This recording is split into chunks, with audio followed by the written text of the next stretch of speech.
sun.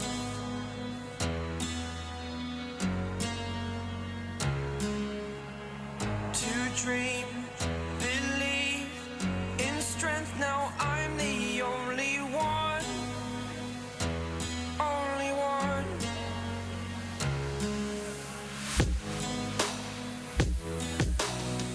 I was an ordinary boy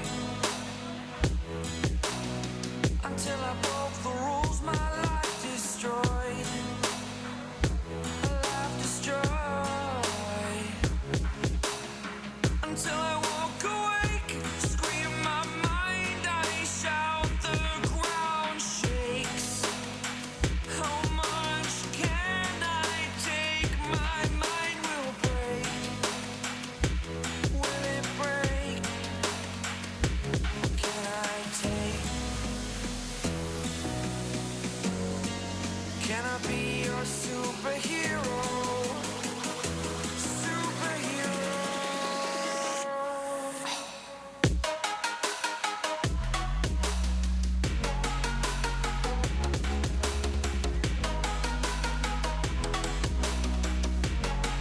Can I be your superhero?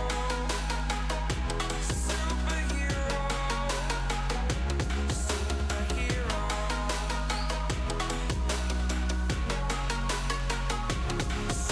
Superhero.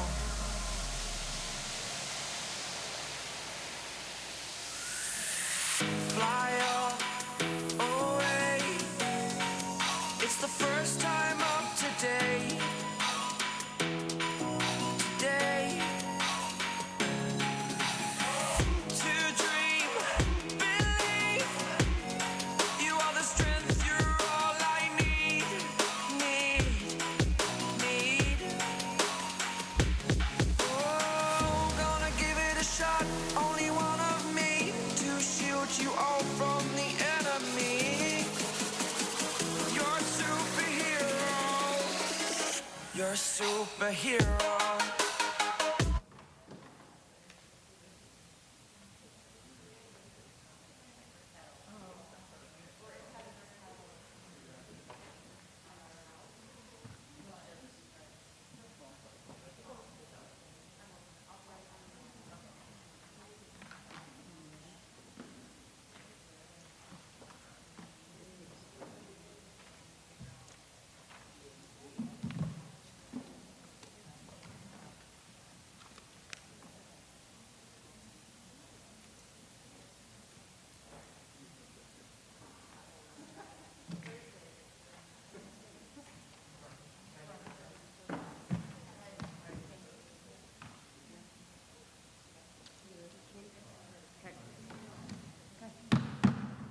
I'd like to call the special meeting of the school board to order. Welcome, everybody. The first item on our agenda is is to approve the agenda, actually.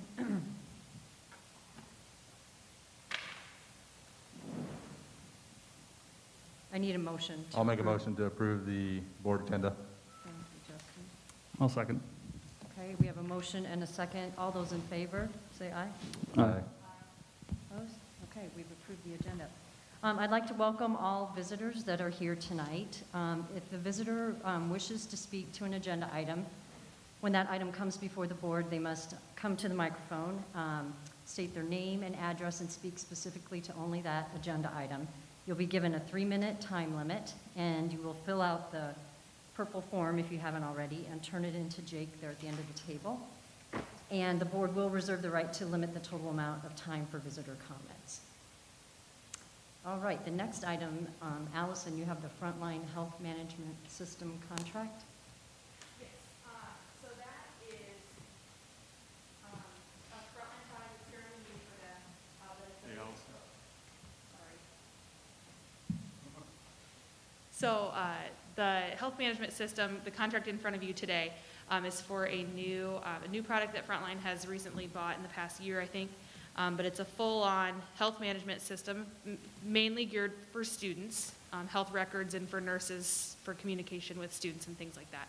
However, with COVID, they added a COVID component to that, which includes an app that you click on, you disclose any symptoms you have, you hit submit, it gives you a customized message saying, you know, you're clear to come to work, or no, you're not, here's your next steps. And so we had explored with Frontline the ability to start the school year with this, at least from a staff perspective, is kind of my immediate concern. But then if it works well for staff, this contract is for the whole system. They can't break it up. So it would be, we could also add students into this potentially down the road. Or if the nurses saw value in it, we could also implement the full health management system for students. So that's kind of, hopefully if you agree to the contract tonight, we can get that rolled out for our staff so that every morning they would hop on their app, they'd say, no, I don't have any symptoms. I would get notified if anybody did have symptoms. There's a lot of reporting features, contact tracing features in there that we can utilize, at least for our staff for the immediate future, and then hopefully roll it out to students at a later date.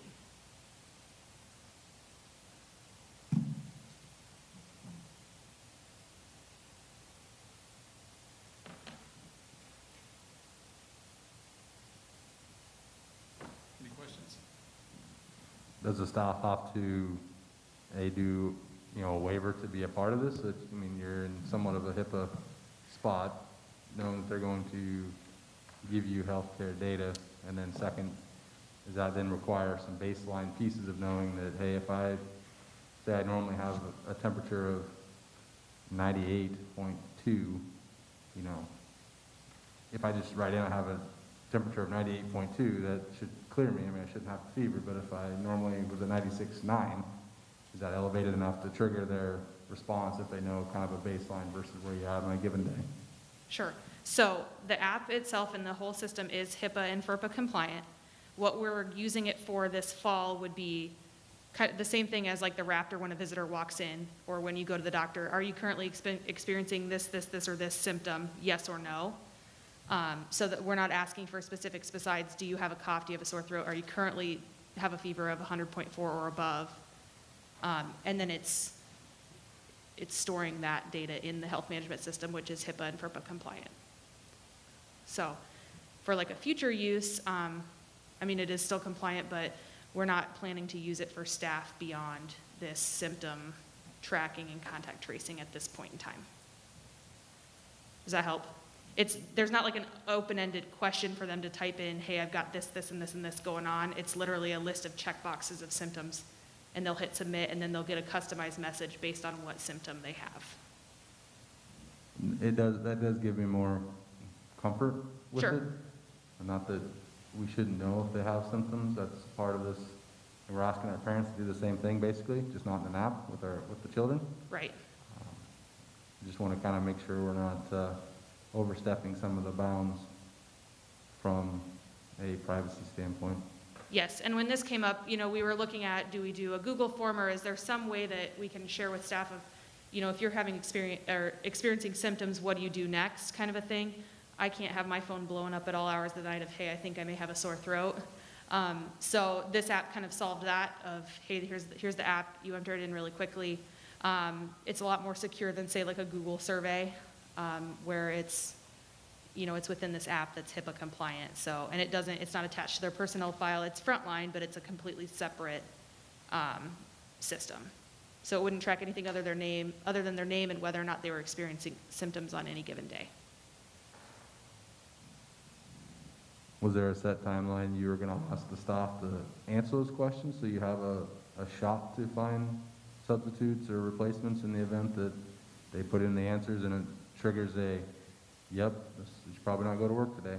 Right. So what I anticipate is having a cutoff of, say, 7 a.m., but encouraging people to do that, the minute they get up in the morning.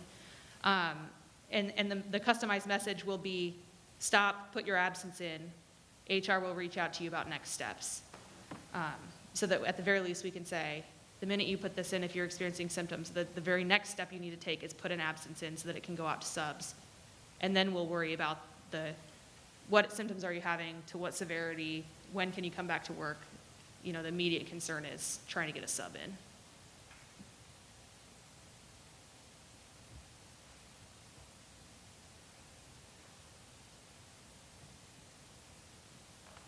Any other questions I can answer? Do we have a motion to approve the frontline management system contract? I'll make a motion to approve the Frontline Health Management System contract as presented. I'll second. Okay, we have a motion and a second. All those in favor? Aye. Opposed? Okay, the contract is approved. Kate, the middle school baseball, softball drive and parking lot paving project. Yes, tonight we're bringing before you the final layout with the plans and specifications that's outlined for this project. I sent an email back last week to the school board sharing some of the owner-directed items with regard to this. We have one bid alternate that we would like to, that we're going to bid with this, and it would be to upgrade the sub-base to 4-inch rock to help preserve that for bus traffic, as well as just other cracking as the concrete matures through the next 15 or 20 years. And then there's just other items, but mainly the owner items was additional lighting that we spoke to last week, approximately of $80,000, and then some new fencing for the baseball, softball field. And we tried to illustrate that in an attachment to the board showing you where that additional fencing would be installed, or new fencing would be installed, not so much additional. So we have addressed too in the handicap parking area that's directly above by the dugouts. We've got 2 designated spots there for turnaround, so you don't have a dead end in on that. And as well as we're widening the parking lot directly to the east of the high school to provide a nice radius for buses to turn around as they come in and need to leave the premises after the game. So this will give an easy place for buses to drive through, to turn around without backing up. So we've got all those items incorporated in, and we're ready to take this project to bid. We still believe the project will be around an $800,000 project, and it's going to be funded with the surplus monies that are remaining from the 2017 to 2020 projects that we're just completing up. The final one will be Oviatt leg of that. So with that, are there any questions on any of the site plans or anything there that possibly I could address? We have reviewed this with the Capital Projects Subcommittee as well as the board on 2 occasions. Kate, on the first attachment that was put in, it has the coloring, yellow for marking for where you're going to pave. And maybe this is just because it's not going to show up, but I thought we were also doing some cement work and flat work from the main middle school drive and from the exterior of the gym kind of back to those paved areas. So maybe that's really there and it's just not in this picture. Yeah, basically what I was wanting to show in that picture, no, this doesn't caption all of that work, Justin, as well as a 5-foot wide connecting sidewalk from the west middle school parking lot down to the baseball fields. I mainly wanted to point out to the board that we are lining this up with Elm Street that runs directly across, because currently the gravel drive intersects the Cherry Avenue kind of an off-center at the T. And we're trying to line that up so it's a straight through shot and just kind of somewhat illustrating the change in the way that drive is going to be here once it's done. So that was my purpose in that. Also too, in that same drawing was showing the new fencing. So there is some additional paving that's going to be included in there, Justin, with back behind there. So. I think you stated this last time, but it's a drop-off curb so that like if we needed overflow parking in some of these other areas that we're currently using now, we'd still be able to use those in the future. Yes. Very similar to if you've been to Lakewood, we have what they call a drive-off curb, and you can drive it slanted, and it's pretty common at some areas, but at any rate, it would allow then parking up on the grassy area, correct? And as it had been pointed out by DT, I believe, we're going to have a setback there with that fencing, so it can allow like 1 row of parking along there. But it will be somewhat, how do I put it, Michelle? It's going to be more organized parking as opposed to just loosey-goosey with now with the fencing that we've got. So I do want to point out though, with that drive-off curb, and we're not going to put a crown in this, it will not meet SUDA specifications as a public street improvement. So the city, at some future point, if the city were to, if the school, first of all, the school wanted to make this a public street with a connection, that would be something they would have to accept with those exceptions. It had the drive-off curb as well as no crown. But actually, in visiting with the engineer, we do not think it's in the school's best interest to make all those public improvements at this time. That's a very tentative thing at a future date on when you would want to possibly yield that over to the city. But the city could certainly accept it with the conditions that you decide to install today. Does that make sense to everybody? To actually bring those additional improvements up would have restricted parking, and then would have probably been another cost upgrade of $150,000 to $200,000 to provide those other SUDA specifications. The other thing, not to take a lot of the board's time, it was pointed out, this is a public bid that we're going to, there's no issue. We've taken, during the pandemic, we've already done 2 bids, one for the roofing project at Lakewood and Middle School, and now this project. So I'm not concerned about the current conditions interfering with the district receiving good and viable bids. But it was brought out on my attention, on the actual meeting location for the public hearing on September 14th, it was a regular board meeting. I had initially put in there the administrative offices, and that's what's at 380 Wright Road. In talking with Mary Beth and DT, it'll more than likely that meeting will occur here. So we put down, I'm changing that, it'll be published, that the meeting will be here at the auditorium, the NPEC, but if for some reason we have to hold it virtually, the public meeting notice provides for that flexibility to the board. So, Mary Beth and DT, I really don't have anything else to share. If the subcommittee is ready, if they have any comments, I invite them to offer any to you at this point. Okay, just out of curiosity, what do you expect the impact of that parking being under construction during the school day on the backside of the middle school to be? Well, I'm not really sure right now. There's probably anywhere from, without asking somebody else, anywhere from 15 to 20 people that park back there. But is there adequate parking on the west side? Yes, there is sufficient parking right now for staff on the west side. So luckily, we don't need that parking lot for student parking, so. Yeah, you might have identified the biggest issue with this project right away, is that we will be messing with some people's daily parking routines. So they'll be able to get back to the new routine once it's in. But we have adequate parking at the secondary campus. It just might be some people have to walk a little bit further, what they are normally used to for a little while, and then they'll be able to get back to normal. It's a fairly quick, I just hadn't seen the timeline or thought through that it'd be right there. If weather cooperates with us, you should see substantial completion in mid-October. So Thank you. that was another reason I really appreciate the board having this special meeting to go ahead and make sure we can get the bids out a week sooner. So I guess at this point, Mary Beth, DT and I've tried to illustrate on the agenda what's action items. That first item was on there just for board information, kind of showing the clarification of where the actual drive will be located, the project estimate and timeline. The next 2 there, the approval of bid documents and specifications, they do need to be approved. That can be rolled into one motion right along with the notice of public hearing. So that's really your choice in how you want to do that. I think Justin had one more question. I have one more question, and although this may go to DT and Al as much, are we going to take all 4 of those fields offline for student and other groups' use? I think lacrosse is down there today practicing. Because obviously if you can't get back to the 4 fields because of part of the road will be under construction, the other part will be the parking lot, have we informed those groups that have scheduled to use those facilities or not scheduled to use those facilities? Obviously we'll keep people off of that to maintain a safe work area. Yeah, again, we'll get with Richard now and get an answer to that question.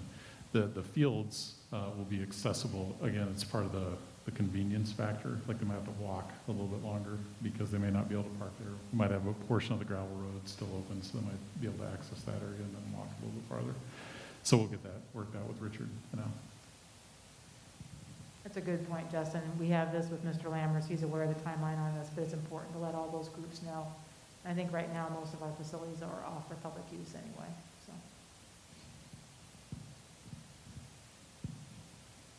Okay, are there any other questions for Kate or DT?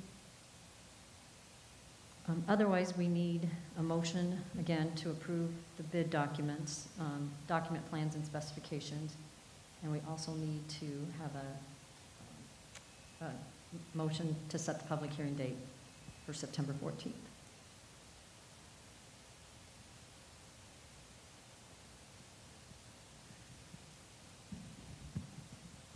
I'll make a motion to approve the drawing and project specifications for the middle school baseball, softball, drive and parking lot project for Bishop Engineering. I'll second the motion. Sorry, I should say as presented by Bishop Engineering, sorry. Jake, can you, thank you. All right, we have a motion and a second. All those in favor? Aye. Opposed? Okay, that motion carries. And we also need a motion to authorize the public notice and set the date for September 14th. I'll make a motion to set the public hearing date of September 14th, and as noted in this meeting, a location of either the district office or the impact. We have a motion. Is there a second? I'll second the motion. We have a motion and a second. All those in favor? Aye. Aye. Opposed? Okay, the public hearing's been set. Kate, would that have needed to be a roll call vote since we're setting a public meeting? Public- Would that need to be a roll call vote? Since we're-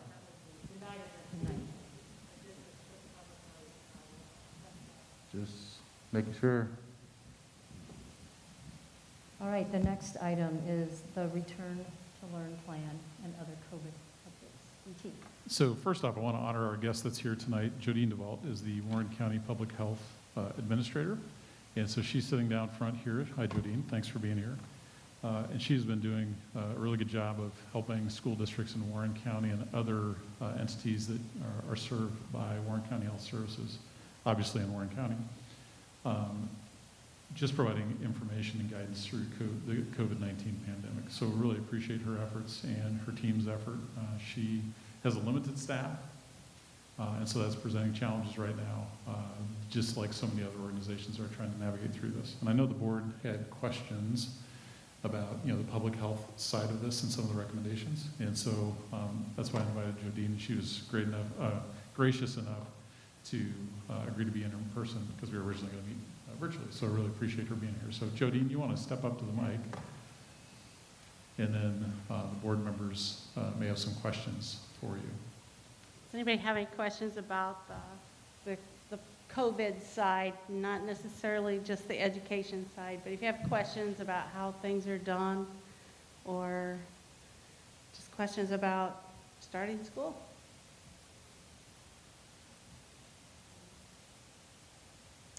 Say that again. I was going to look for the email that we had with those questions on there. I had a couple, but just one. I think one of mine was the statement that, like, for COVID, you should social distance 6 feet apart as much as possible or wear a face covering. Can you clarify how well or how much impact of wearing a mask if we have to be closer, and can it, and how it can mitigate possibly COVID? I'm trying to determine, like, we're all wearing face masks all day, but yet when I read it, it says if you can't be further than 6 feet apart. So how does that play into it? So first and foremost, the 6 foot is what you want to try to do. If that's not possible, if you wear a mask and I wear a mask, it truly gives a little bit of protection. However, if you get a positive case and the CDC does not recognize these as limiting exposure to a positive person. So common sense will tell you it helps, but it's not recognized. So if you're going to be closer than 6 feet for 15 minutes or more at a time, you're going to be considered exposed Okay. if a person is positive next to you. So if I'm in class with Brian for 20 minutes and we sit closer than 6 feet, even though I'm wearing a mask and he's wearing a mask, if he comes positive, my likelihood of being quarantined is going to be high. Yes. And that's today's guidance. That's the way the CDC is still standing. They have not considered changing that at this point. What is the current recommendation on surface transmission of COVID? I think you guys have all read the cleaning, sanitizing, disinfection. That's, is about as much as I do. They use the term frequent. What is that? That's up to you guys to decide. My staff in my office, we have to disinfect our surfaces at 10:30 and 2:30 every day. And then a cleaning crew comes in at night. I think that's sufficient, but I don't know what your school process would be. It's just frequent.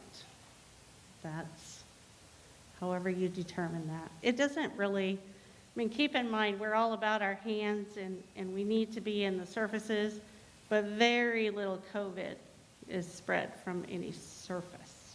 It is a people-to-people spread.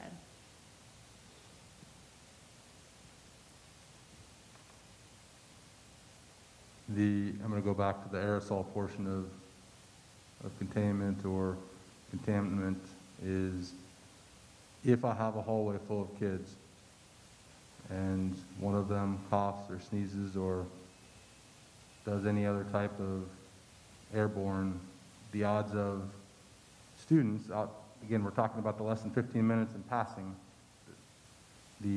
what is the risk rate for positivity there when you are in passing?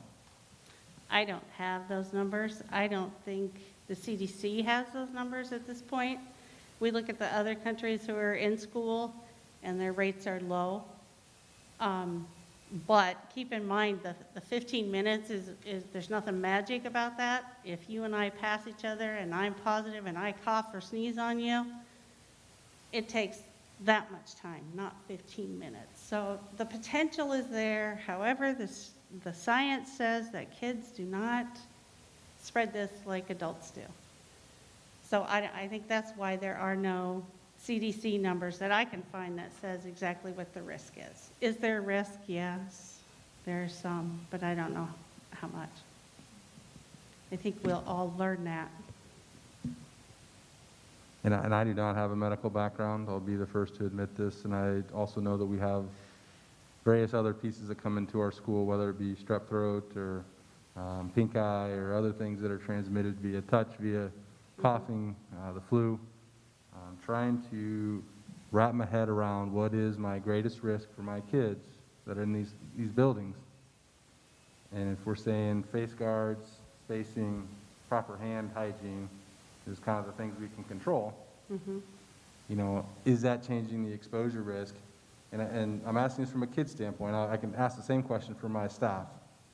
What is their exposure risk? Because they're in a different demographic, and the numbers say they're in a different demographic. But if I'm unable to quantify as a more of a numbers guy that my risk is greater or absorbently greater, I'm struggling to find all the medical reasons as we make our decision on our return to learn plan, and how do we keep those kids safe? And so what I'm trying to get to is there exponential exposure if I have 100 kids in a room or in a hallway, or if I have 15 kids? How great is the risk between those two examples? I think that the only thing I can say for sure is that if you have 15, the risk is less. The percentage between 15 and 100, I don't know. I have not seen the CDC numbers on anything like that yet here in the U.S. So I don't know, but remember the most important thing any of us can do is be spread apart. So that has a great value to it when you can do it.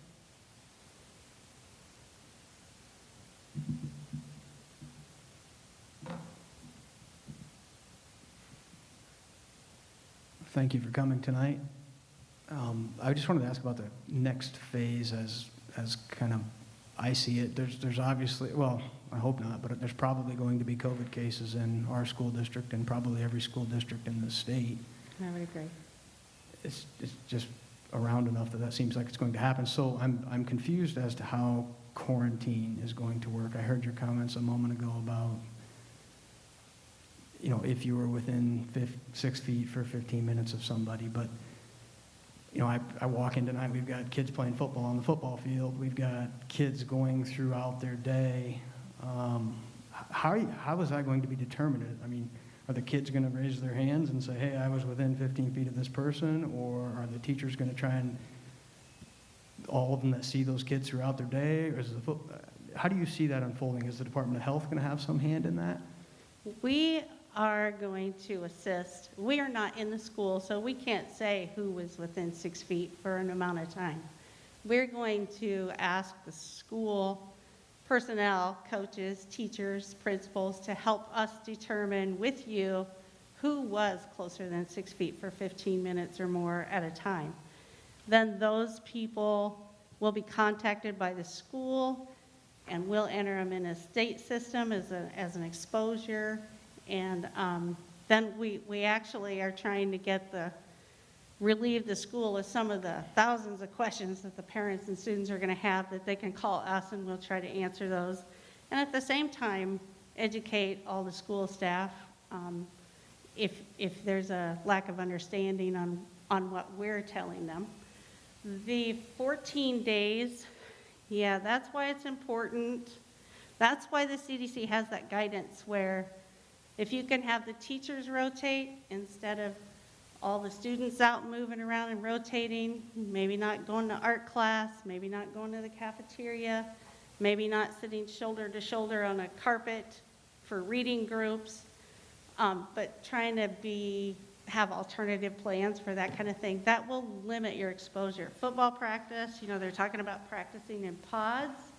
So if a person is positive, your pod might have to be quarantined, but your team won't have to be quarantined more than likely.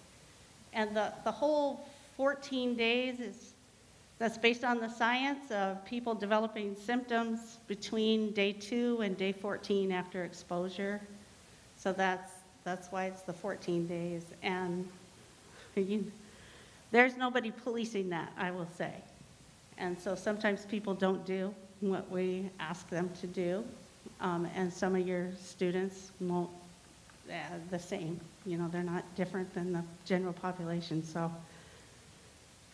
it's I don't know, does that help you at all? Did I answer your question, or do you have more? It's as great as I thought it was. Yeah, that's As I true. hoped it wasn't, I should say. And every scenario is the same, but so different, based on, are they sick? Are they symptomatic? Are they not? Where have they been?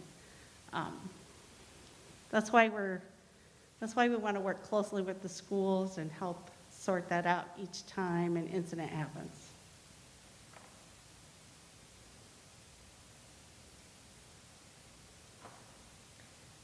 Can you maybe just give us a brief overview of what you're seeing in the county? And I don't know if you can talk specifically about Norwalk, you might not be able to, but just maybe in the last week, 14 days, whatever. So it has, in the last, it's probably been 3 or 4 weeks ago, we were overwhelmed with all the contact tracing in public health. I have 4 nurses to do this, and so we had the option of giving that contact tracing to the State Department of Health, which we did. So each case that comes in, we don't look at those anymore. We don't see them. We don't know how old they are. We don't know a lot about it. I will tell you, after the 4th of July, it was significantly increased rates of infection here in Warren County. The new software that we're supposed to get in the next couple of weeks will let us pull data by zip codes, and then I believe we can share that data with you, but today I don't have that.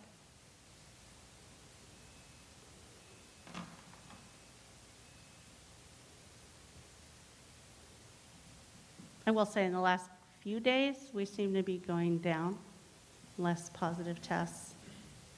And I think our positive case in the first grade in Indianola, there were 17 determined to be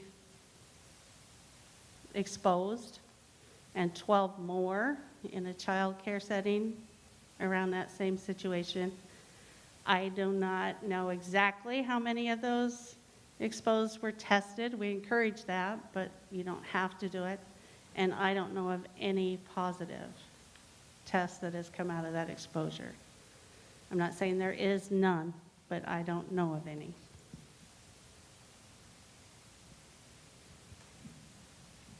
You know on average how many people are tested in Warren County a day? Or how many test results we get back? I know. It's totally different.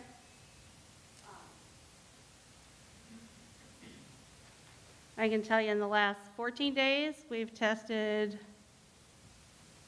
2,004, maybe more. No, 1,204. And of those, 58 were positive. So, but it varies. One day, we had one tested. One day, we had 123. So it depends on the day of the week, sometimes two. It's just, it's a variety of numbers. Have you done this for any other schools in Warren County, or is this kind of a first? As far as coming to the school Yeah, board? coming to the board meeting, and we're the first? Okay, well, maybe you can't answer this, and maybe you do have a gauge, but I'm just kind of curious as to a lay of the landscape of other schools in Warren County and what you're seeing and who's been in session, and I don't know that I have a real good grasp for that. I know we had some other school data, but just kind of if you're having some real-world understanding there. We know the year-round schools in session. We did ask them to delay from July, and they did, so they could work on their plans. And so they're in session. Irving is in session. But that's all I know of in Warren County, other than Martinsdale had some special classes for some kids. But I think they're done maybe at the end of this week as well. But- Summer sports, I know. Summer sports, did any outtake from some of that in Warren County? I am not certain. I haven't heard any. I know some people are practicing and they're getting together. I haven't heard of any cases associated with that at this time. Little League, softball, baseball, before. I haven't heard anything for a few weeks. Okay, I just know you go to the fields here in Norwalk, and it looks kind of like old times. Yeah. Not in every sense, and I assume that's happening around the Oh, yeah, county. that is happening. Whether it's through the school or they're just getting together. But yeah, they're together practicing. You just mentioned that there was 58 positive cases out of your 1,000 some number that you had given. Yep. Do you have an age breakdown on that? You'd have to get on the website and look at that. The majority in Warren County follows just like the state of Iowa. We have I think it's 11% between 0 and 17. And it's maybe 43 to 48% in the 18 to 40. And the 41 to 60 is also 38 maybe. Those are our two most common. And then when you get to the 61 to 80, I believe it's back down to about 11%. And then 81 and older, maybe 3%.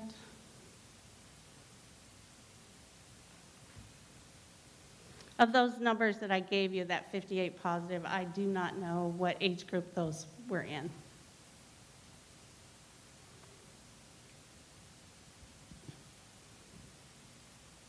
Kind of what you mentioned with your system being able to maybe go by zip code, that's, frankly, from my seat on the board, we're talking about percentages, but we don't have any idea what those demographics mean in terms of, is it Norwalk, is it 18-year-olds, or is it 60-year-olds?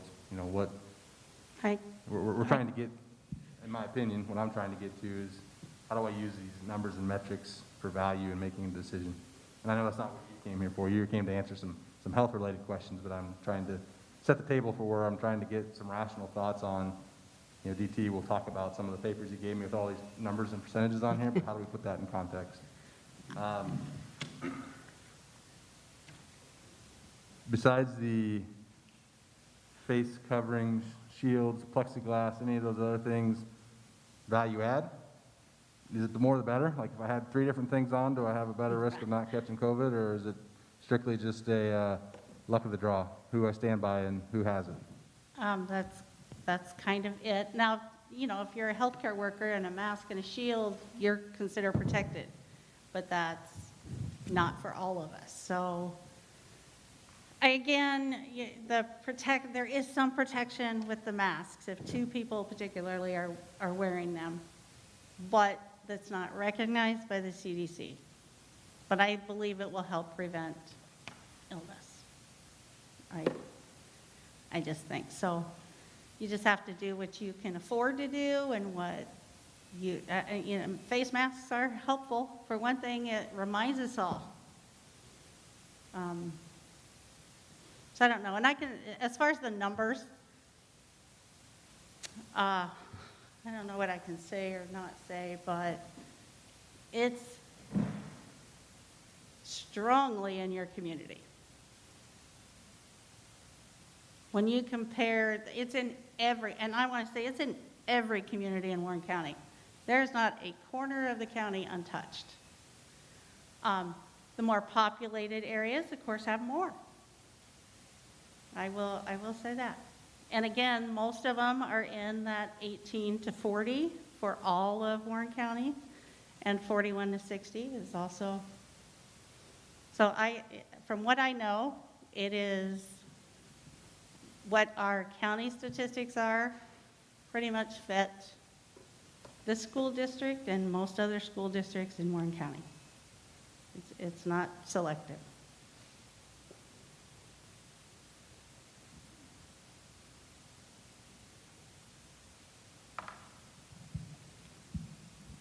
I guess last potentially question for me. Use of hand sanitizer, deterrent, just make us feel good about using it because we can't send everybody to the wash basins for 20 seconds to wash with soap, plus the Yeah. kids. Most of them have a tough enough time doing that anyways. Yeah, I like the hand sanitizer. It does, especially the younger kids, you know, it's all about them on their face, and if they can sanitize what they just picked up from their buddy and get rid of it before they itch their face, it reduces I believe it reduces the spread. Especially when you can't consistently social distance, consistently wear a mask.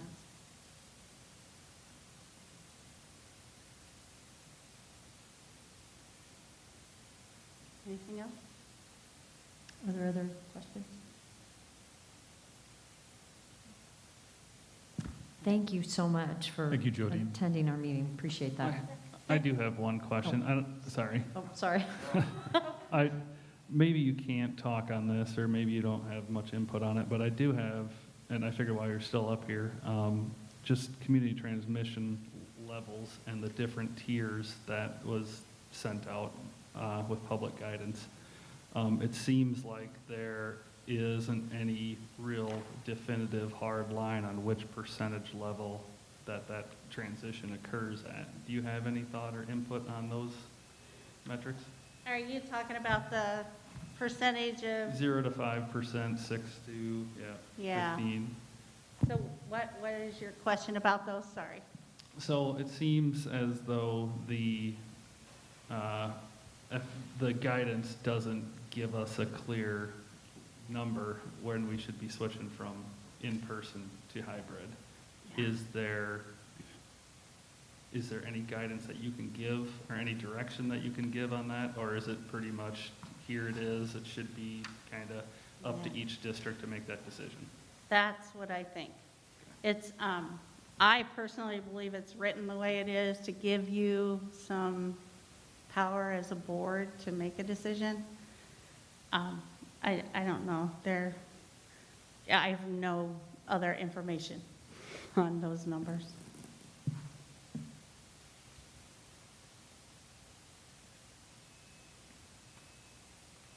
Anything else? Thanks again. Yeah. So at this point, we will take the public comments. And I would note that typically we don't receive comments from people who are not citizens of the school district, but our past practice, based on we usually don't get very many comments, is that President Wright can recognize those people that she feels contributes to the discussion. And so our discussion earlier before the meeting was that anybody that presented tonight, public comment, can come up and give their comment within the 3-minute time limit. Sure. Okay, so how this is going to work is I will call you up here. You can step up to the microphone. You have 3 minutes to talk. I do have some note cards up here to give you a 1-minute warning, a 30-second warning, and then when you need to stop, I will interrupt you. But just peek over at me as we go along here. So up first, we have Matt Denner. And I will start the timer when you start talking. Thanks. Thank you, members of the board, for allowing me to speak tonight. My name is Matt Denner. My partner is a teacher here in the Norwalk School District. I am not a resident of Norwalk, but I am extremely concerned about the community, and as someone who lives very near Norwalk, I feel like we all have a stake in what happens here and, you know, in the area, so I appreciate you recognizing me. I'm concerned that people here in the community, students, teachers, and the community in general, are at far greater risk than is necessary. And in the few schools that have opened around the country already, many have already had to close for some period of time. There is not enough room here in Norwalk to maintain social distancing at the current expected capacity. And we know that both masks and social distancing are necessary to keep families safe. That's why schools around the state and around the country are already delaying the start of school and adopting a hybrid model. I know that Norwalk has shown a desire and a willingness to show real leadership and to lead the state on so many programs and practices that you've implemented. And I understand that you are considering a hybrid model now, at least as one option. And I would also ask you to consider an immediate delay to see how the return of students at other schools and universities, including at Simpson, at Iowa State, at Drake, affect the numbers statewide and in the community. Because we all know a lot of folks who live here in Norwalk live in other places, people who live here work in other places, and people who work in other places. You know, there's a lot of community shifting that happens. I would also ask you to consider a fully online model and show some leadership on that issue. Doing so would keep students and teachers safe. It would end a lot of the uncertainty that's happening right now as school is rapidly approaching. Considering a delay would give you more time to consider that option. And so I hope that this is a time when you will lead, look at the uncertainty that we've talked about tonight, and know that, you know, if you make the right choice, you'll know that you led the state. The last thing that I'm sure that any of you want to do is look back a year from now and wonder if you could have done more. And so I hope that you will, you know, lead on this.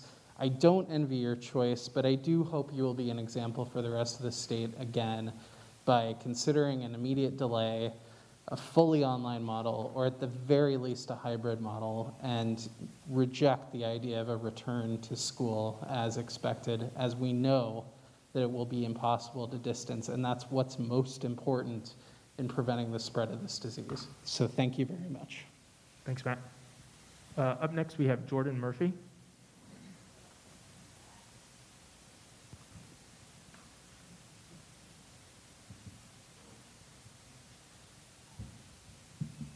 Good evening, I'm Jordan Murphy. I lived in Norwalk as a child, but I currently live at 1048 37th in Des Moines.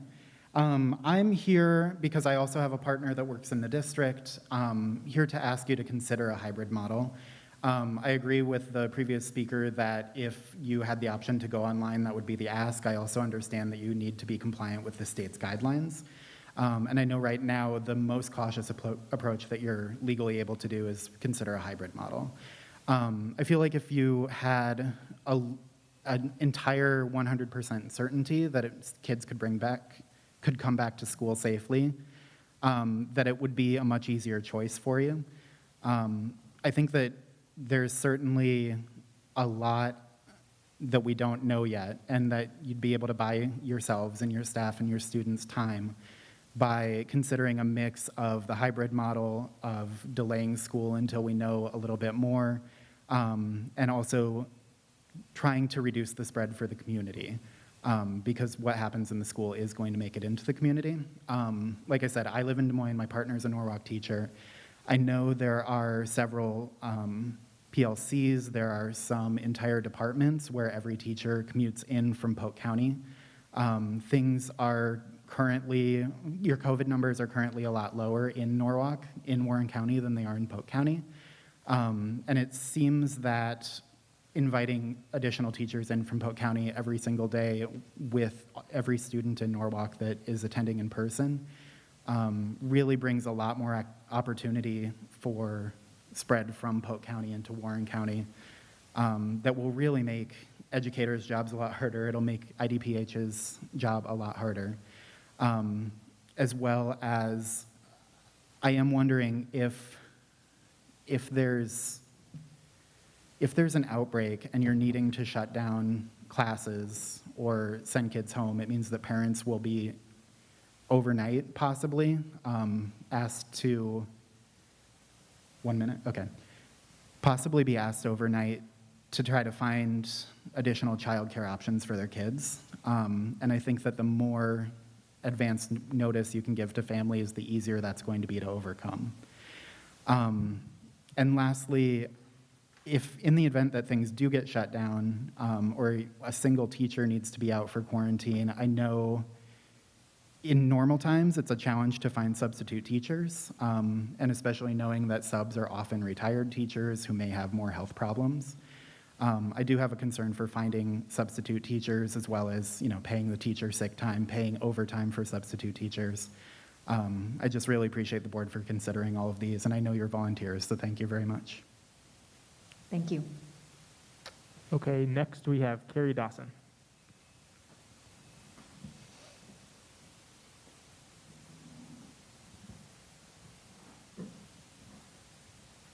I'm smiling. Good evening. My name is Carrie Dawson, and I teach pre-algebra to 8th graders here at Eastview. I want to thank you for your service as well as the other leaders in our district. I understand that you are tasked with making some very difficult decisions regarding us returning to school and work. I'm speaking tonight to voice my opinion for starting the year in a hybrid model. In trying to figure out how to teach kids, how to nurture kids, and how to keep kids and my colleagues and myself safe, I keep coming back to one big roadblock. At the secondary campus, it will be almost impossible to social distance in almost all of our spaces. For instance, 2 students sitting at a table in my room will be approximately 24 to 30 inches apart.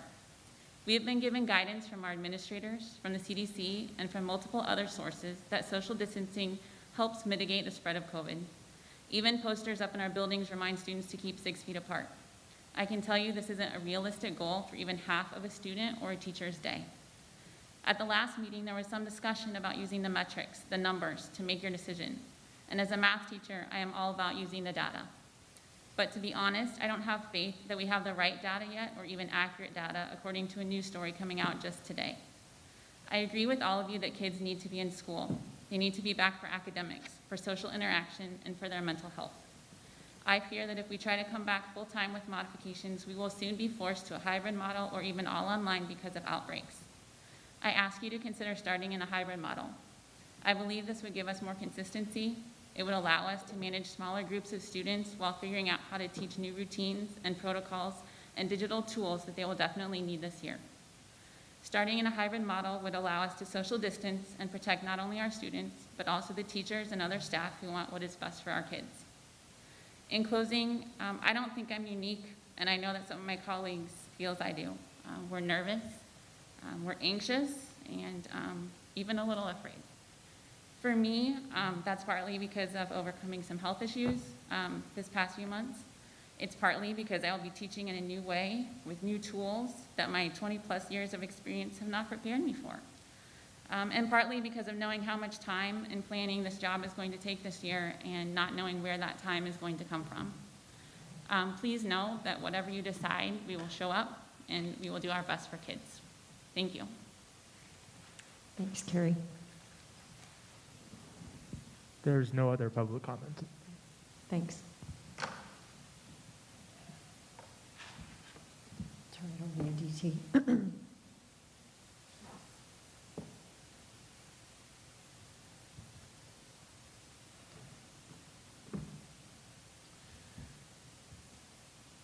The item A is the return to learn guidance. There was an FAQ document that came out that provides some clarifying information.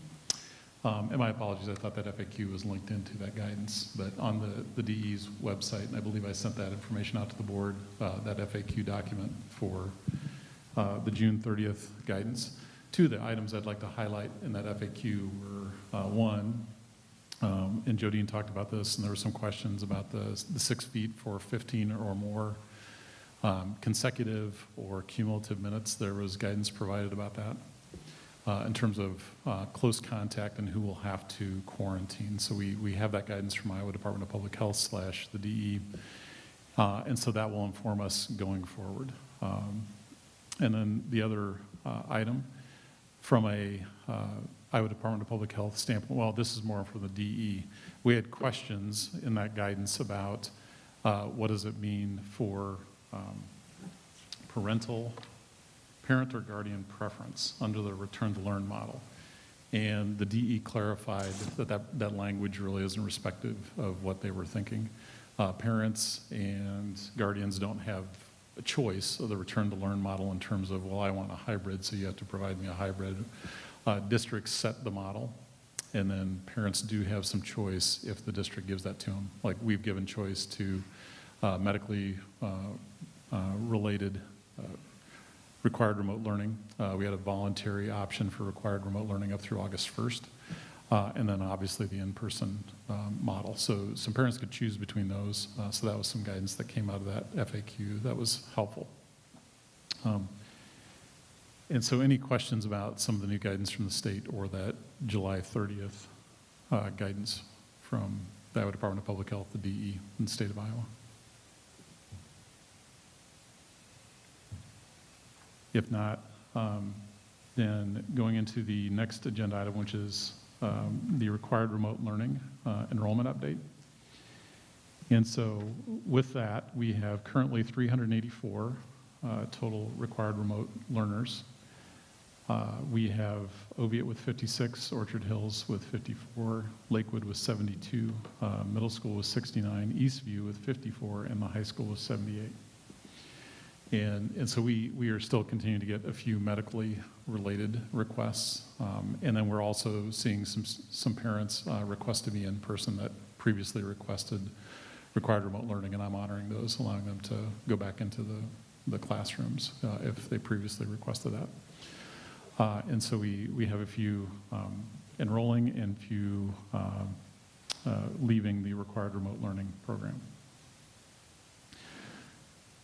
Some other updates, and we'll talk maybe a little bit more as we get down to the learning model. You have a map in front of you, and for anybody in the audience, there are some copies up front of these documents. And so the first one I want to talk about is our positivity rate. And so we're being asked from the state to look at positivity rate. And in talking to medical professionals, other superintendents, this has historically been a legitimate reason to be concerned or not concerned about, transmission rates, whether it's the flu, things like that. And so we can get into some of the politics of how we find ourselves where we do in the state of Iowa. I'm going to try to avoid that tonight. But our positivity rate on the map, if you take a look at that, we are sitting at 4.7% for the last 14 days. We had been running higher than that, which would have put us in that mild to moderate range on the matrix that was put out by the Department of Public Health and the Department of Ed. And so we would have been in the minimal to moderate, that 6 to 14%. As we had been going through these conversations, staff members have been providing feedback. The board received a letter from staff members, teachers specifically, about requesting to go to the hybrid. And so right now, at 4.7%, we would be in that none to minimal range. I do want the board to note that the counties that surround us, so Dallas, it's at 6.9%, Polka's at 8.3%, Jasper at 6%, Marion at 7.5%, Lucas at 17.1%, Clark at 13%, Madison at 7.6%. One of the things I've been asking for from the Iowa Department of Public Health, and Jodine can vouch for this, is can we get data for our school district? And that data is not being collected in that way. And so it does make it a challenge for us because we look at Warren County and we're at 4.7%. And understand when I request that, it is those people that attend school here, live here, or work in our district. And so I think those are three key questions that should be asked around schools reopening. What is your positivity rate or infection rate of COVID-19 in your school district? We don't have access to that information. And so that positivity rate is down where on the matrix that the state provided, we would be at the none to minimal. Another document that I've shared with you is this listing, and that was from 5:12 p.m. today. So I printed off right before I came over for the meeting, the positivity rates by county. And this just goes down through each Iowa county. And you can see where the positivity rates are by county for the entire state of Iowa. So there are some counties that are having larger outbreaks. Humboldt, Wright, Lucas, Clinton are the top four in terms of positivity rate, and some that do not. Adams, Greene, Monona, and Louisa have positivity rates below 3%. But you can see, I didn't count up to 99 on here, but I believe there's 99 counties represented. I don't know why they would leave somebody off. And a little social studies lessons for anybody that's paying attention. We do have 99 counties in the state of Iowa. And so every county has a positivity rate. And so that data can inform the board's decision-making tonight. The other map that I have given you is a map of Heartland AEA. And so I reached out, and some of this work has been done previously. Some of it I had to do some checking on today with superintendents in Heartland AEA. And so there are 53 school districts in the Heartland AEA region. And of those, there are 14 who will be starting the year. At least, I think the shortest range is about 2 weeks for sure. There are 14 that are starting in what they're calling a hybrid model. And they're either, there are 3 districts, Audubon, Coon Rapids, Bayard, and Newton, that are starting fully back, but then they take a day off, and they're calling that their hybrid model. And so they're fully back with students, but they're taking a day off. Then there are 11 school districts that are starting with a hybrid model that would not have all students on board. And I didn't get into the detail of is that differentiated by grade level or anything. That's the information that they provide. So most of those are clustered around the metro area: Dallas Center, Grimes, Urbandale, Johnston, Ankeny, Sadell. Des Moines gets a star because they're going to start in hybrid or fully virtual. I think they're meeting tonight to make that decision. Southeast Polk, Bond Rapids, Pleasantville, Earlham, and Ames would be the outliers that are starting in a hybrid model that are not right around the metro area. And so there are I believe there's 39 school districts that are currently starting fully back in person. I didn't get a response from Twin Cedars, but checking on their website, they back in late July, their plan says they're fully back 5 days a week. So I believe there's 39 school districts in our AEA that are fully back. So that's some data that I was able to collect that's currently up to date as of today and as of late today in terms of what we're looking at for positivity rates, for what type of learning models are in place in other districts. And then we look at the local context of Norwalk. And I shared some thoughts about that with you from the administrative team. And we'll get into that a little bit later when we talk about learning model revisions. But first, what we would need to do in order to make any changes, we would have to make a revision to the Norwalk Return to Learn plan. And so in the Return to Learn plan on page 2, under the Return with Blended Hybrid model, it states, in the event Governor Reynolds, the Iowa Department of Public Health, IDPH, Iowa Department of Education, DE, and/or Warren County Health Services provide a mandate to reduce the group size or increase social distancing, the Norwalk CSD will reduce the number of students in each classroom. And so as has happened throughout this pandemic, the board, the Return to Learn team made that recommendation. The Parent Advisory Committee saw that language, and we made that in good faith. We have, throughout this process, had some whiplash. So we make some decisions, we get something in place, and then we get some different guidance from the state, right? I think we've all experienced that. And so my recommendation would be to remove that language, because I don't think there's going to be a mandate that comes down around social distancing from the state. And I think the matrix that the DE has put out identifies kind of how they're suggesting districts approach that. And that's more about positivity rate and not about social distancing. So we know if we get up to that 15 to 20% or above 20% positivity rate is when you can reach out to the state and go virtual if that's the way you're going to approach that work. And so at this time, I would ask the board if there's a board member willing to make a motion about removing that specific language from the Return to Learn plan. I think we should remove that. And that'll give the board flexibility about migrating towards the hybrid plan or required remote learning, and then fully in person. Questions about any of the data or that? When the recommendation for the amendment here is just the portion that's in yellow? Just the portion, yeah, that's in yellow. To be removed? Mm-hmm. Yep. So it would say this, the return with blended hybrid model, a mixture of in-person and remote learning options, will be available for all students. Strike that yellow language that I read off previously. A reduction in class sizes will require students to attend fewer days per week for in-person instruction. The district will employ an alternating day hybrid model where one group of students attend school on purple cohort days and one group of students attend school on gold cohort days. District staff members will make every effort to assign students in the same household to the same cohort. Students with special needs, IEPs, 504 plans, ELL, and at-risk students may continue to attend daily.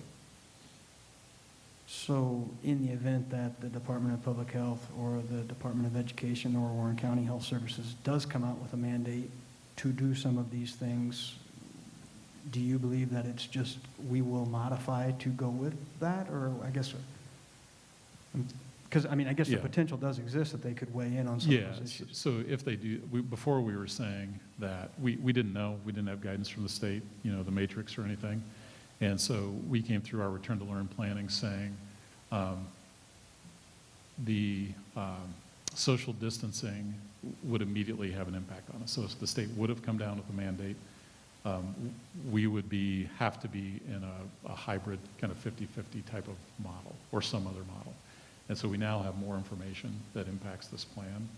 And so if the board wants to be able to go to the hybrid and follow its own Return to Learn plan, you have to remove that language. Because you're viewing it in conflict with the current guidance that's out. It's not in conflict with the current guidance. It would be in conflict with the board wanting to go to a hybrid model because we don't have a mandate from the state to do social distancing.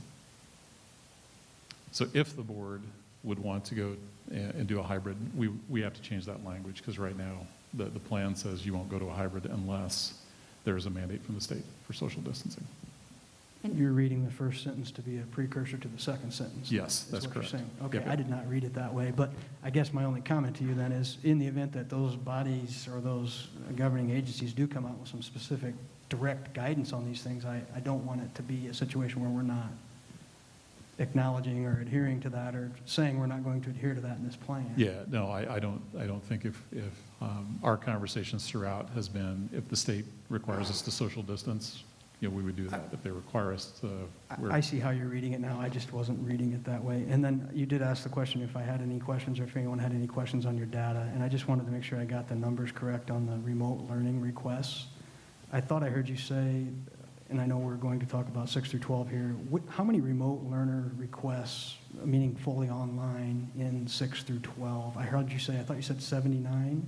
So middle school is 69, Eastview is 59, and high school is 78. And if you give me a minute, I can total those up. Unless Carrie Dawson's already done that for me in her head. No, 206. Carrie?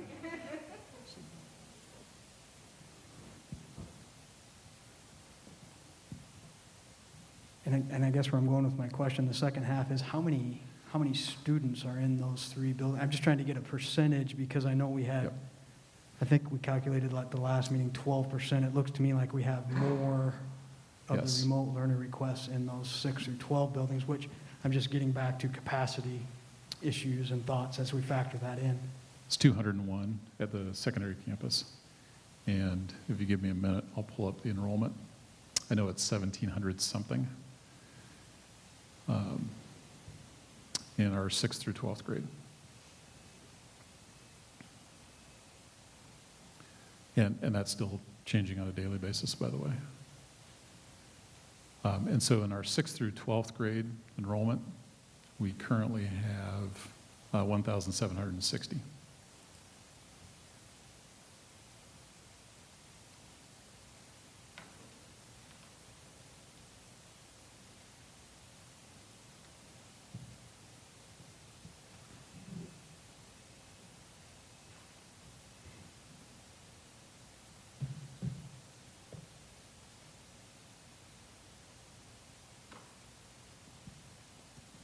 Thank you. I just wanted to make sure I got those correct. Yep.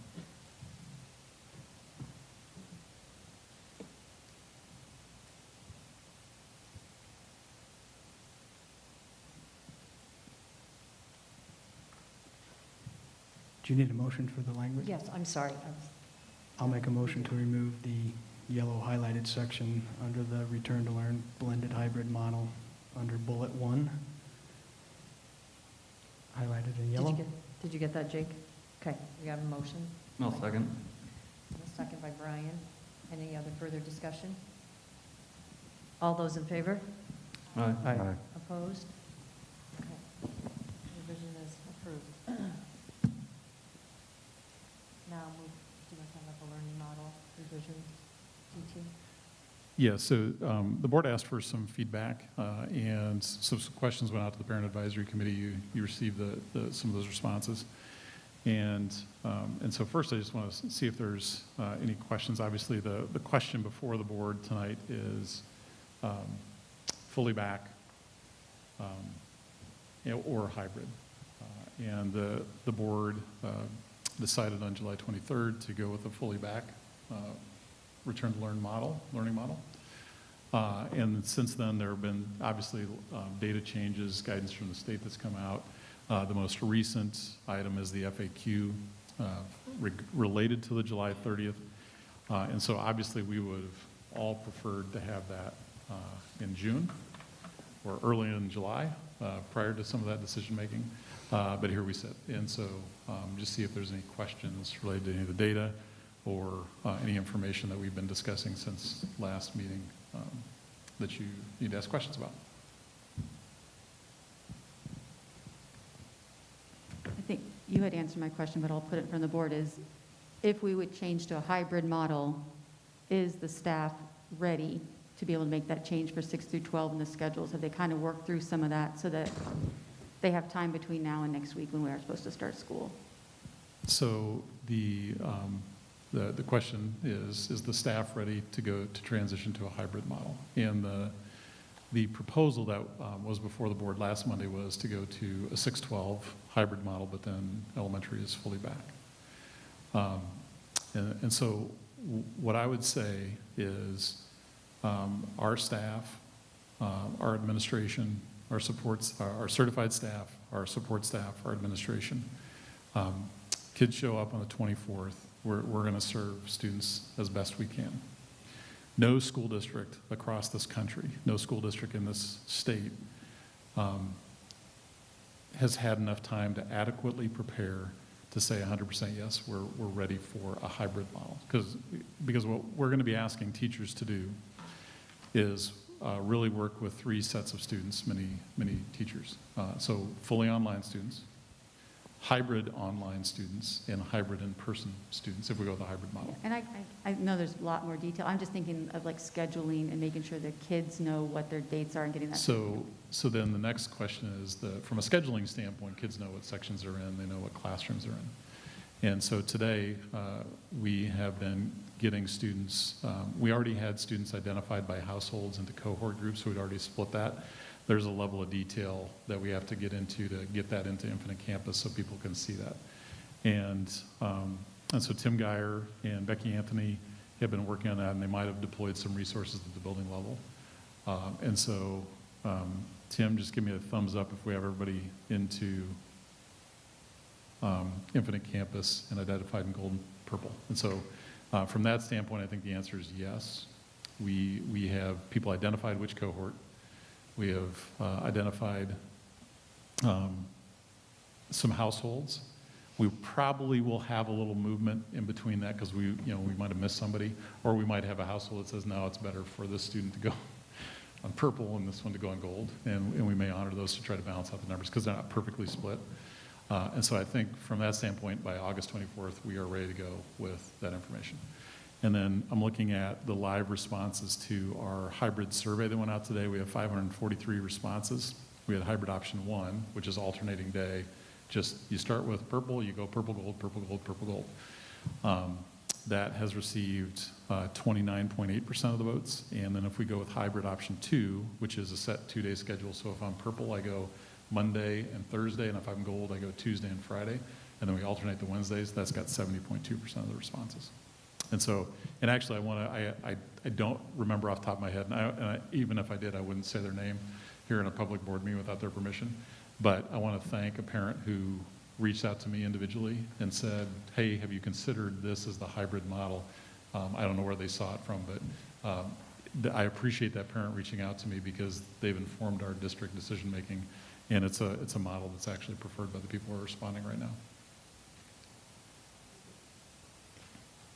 And I think it speaks to our parent advisory committee and our full return to learn team, which includes building implementation teams, of going with an alternating day type of hybrid where students aren't off for, say, 5 days, 6 days in a row.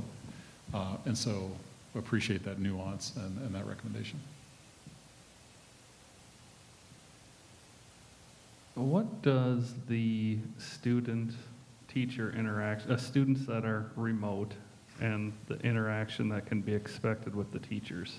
Are teachers, directly contacting each student that's learning remotely every day for a certain amount of time, or is it only by schedule, or what does that look like?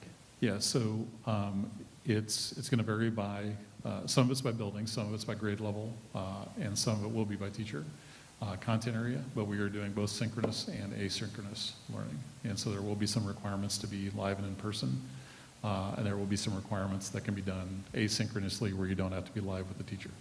And for me, across all of our buildings and all the teachers to say, this is the way it is, period, I can't say that because it's going to vary between grade levels and subject areas and buildings. Is there ever an expectation of one-on-one? And so similar to what we would expect our staff members to be able to connect with students when they're face-to-face live in the classroom, for our remote learners, there's going to be some expectation that teachers can be able to connect with them. We did office hours in the summer with required remote, VEEO in the spring, when we shut down schools. And so this is where the state has boxed us in a bit, because if we go fully remote, the requirement from the state is that teachers have to be available for students and parents during their normal contract hours. And so we're approaching it, as a district, the same way in this current environment where we have different options.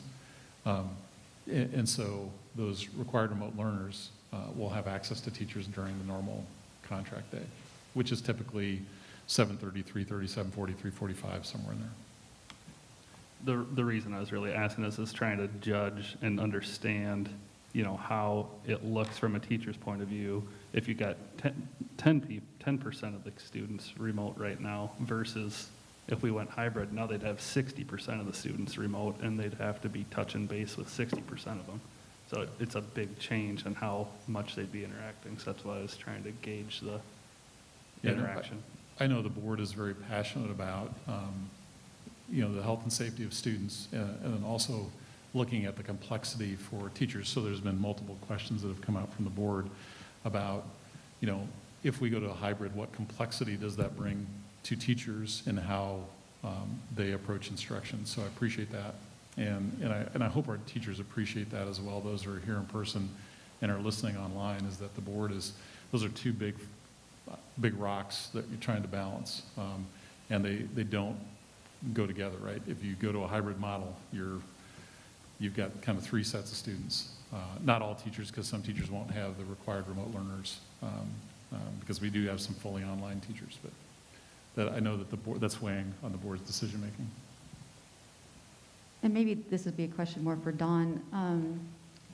In the instruction, if they go to a hybrid, would there be some expectation that I'm here today and I'm with my teacher, so I get my one-on-one, and then they can kind of lay out the expectation for the next day or so when they're off, and, you know, be very clear with them of what they expect them to be doing during that time? Yeah, that's exactly. They would actually be planning, and as they were planning, if they had a group of children on a Monday and a Thursday, they would actually be planning to give those assignments. So it could be a research project with guidelines of what they need to do on that remote day, and then they would check in. Once again, it's going to differ for each grade level. It's going to differ for content area. So if it's a science experiment and they want the students to actually live stream in, they could do that. They could videotape it and flip it and then have those kind of questions. This is going to differ for kindergarten to third grade to teaching chemistry to ELA. And we're working on some information and some learning for teachers so that they have a good idea of how they could structure that learning with the competencies that actually the state just produced August 7th. So there's learning that's going on even as we speak. But yeah, it's going to look different, but I also know that teachers will probably be planning a little bit differently to actually approach, how do I plan if the child is here on Monday and Thursday? It's different than if you plan from Monday to Tuesday to Wednesday.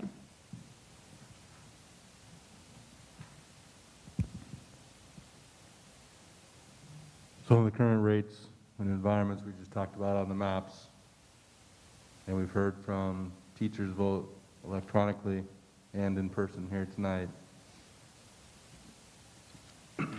Is it the opinion of the staff and administration that there really is no time to come back in a full-time learning environment? I think that's a fair question, because I from a state perspective, and I would say a community perspective, there is a time to come back. There's an acceptable level of risk. That varies by who you talk to, what metric you might use, and so that's a fair question, because I think some people would say, well, until there's a vaccine or a very successful, 100% successful, let's say, treatment regimen that will prevent long-term damage from COVID and, of course, death, then should we be fully online or at least in a hybrid model? And so I think it's a fair question to ask. And the honest answer is, and that's why we're in this impossible position, right, as decision makers in this school board and other school boards in the state and around the country, is that there is no clear-cut answer in this, and it depends on who you ask and what group you might ask. Is there any more physical items we can do? I mean, I know we've distributed PPE. Yep. We've distributed, Richard and team and the principals and teams have handed out as many masks and hand sanitizers and things. Have we gone to every precaution in terms of setting up plexiglass? Have we wiped down every handle? I know we have some extra hands. I mean, have we done everything from what we can control, what we can do physically? Have we done all those options to give our staff the most We have accommodating purpose that we can handle, that we can do? Yeah, we have not purchased like dividers for the cafeteria, like plexiglass dividers. We have not purchased like what I would call like a study carrel type of plexiglass desk item. You know, back when we went to school, you had study carrels, right? You'd go in and there's a wood divider between you and other students. We have not purchased those. We have cleaning protocols, and so we have put cleaning products in each of the classrooms, and we'll obviously be doing different type of cleaning with our custodial staff than we've done before. So there are actions that we can take, but again, some of those we decide not to pursue based on, do we really think that that will mitigate the risk? Because that's all well and good if you, you know, have some of those dividers, and we've done some of those for staff members. We've done some of our support staff, some of our teaching staff, but we don't have those ubiquitously across our campuses now.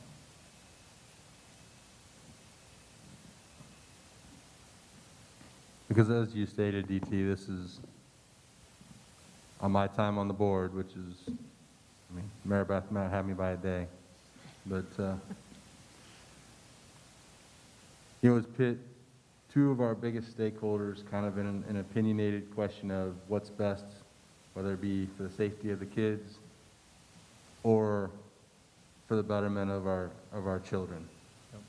The academic model, the education model, which has been going on for generations, says the best model, most productive results is to have our kids in school every day, taught by professionals.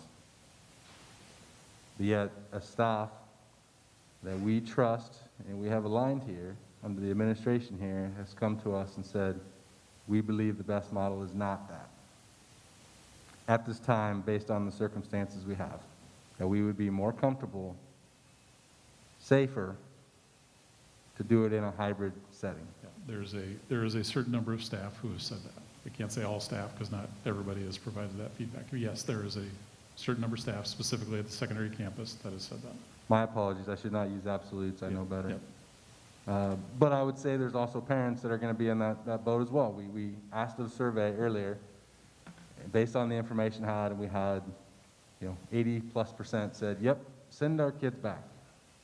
We are okay with the risk. Yep. Puts us in a very difficult spot. Now, I don't know how to, it's not really a question, I'm just talking because I have the microphone on, perhaps. Yep. But I don't know how to get us to a position where I'm going to basically upset one of our major factions here, right?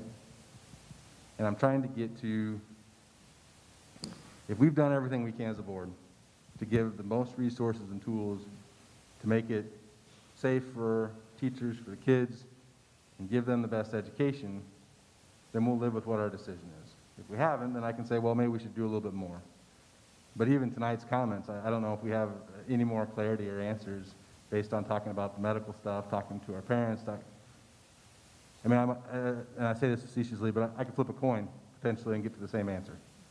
And I don't want to do that, but I'm trying to, how do I decide between all this information when we have so much divide, essentially splitting the road half and half?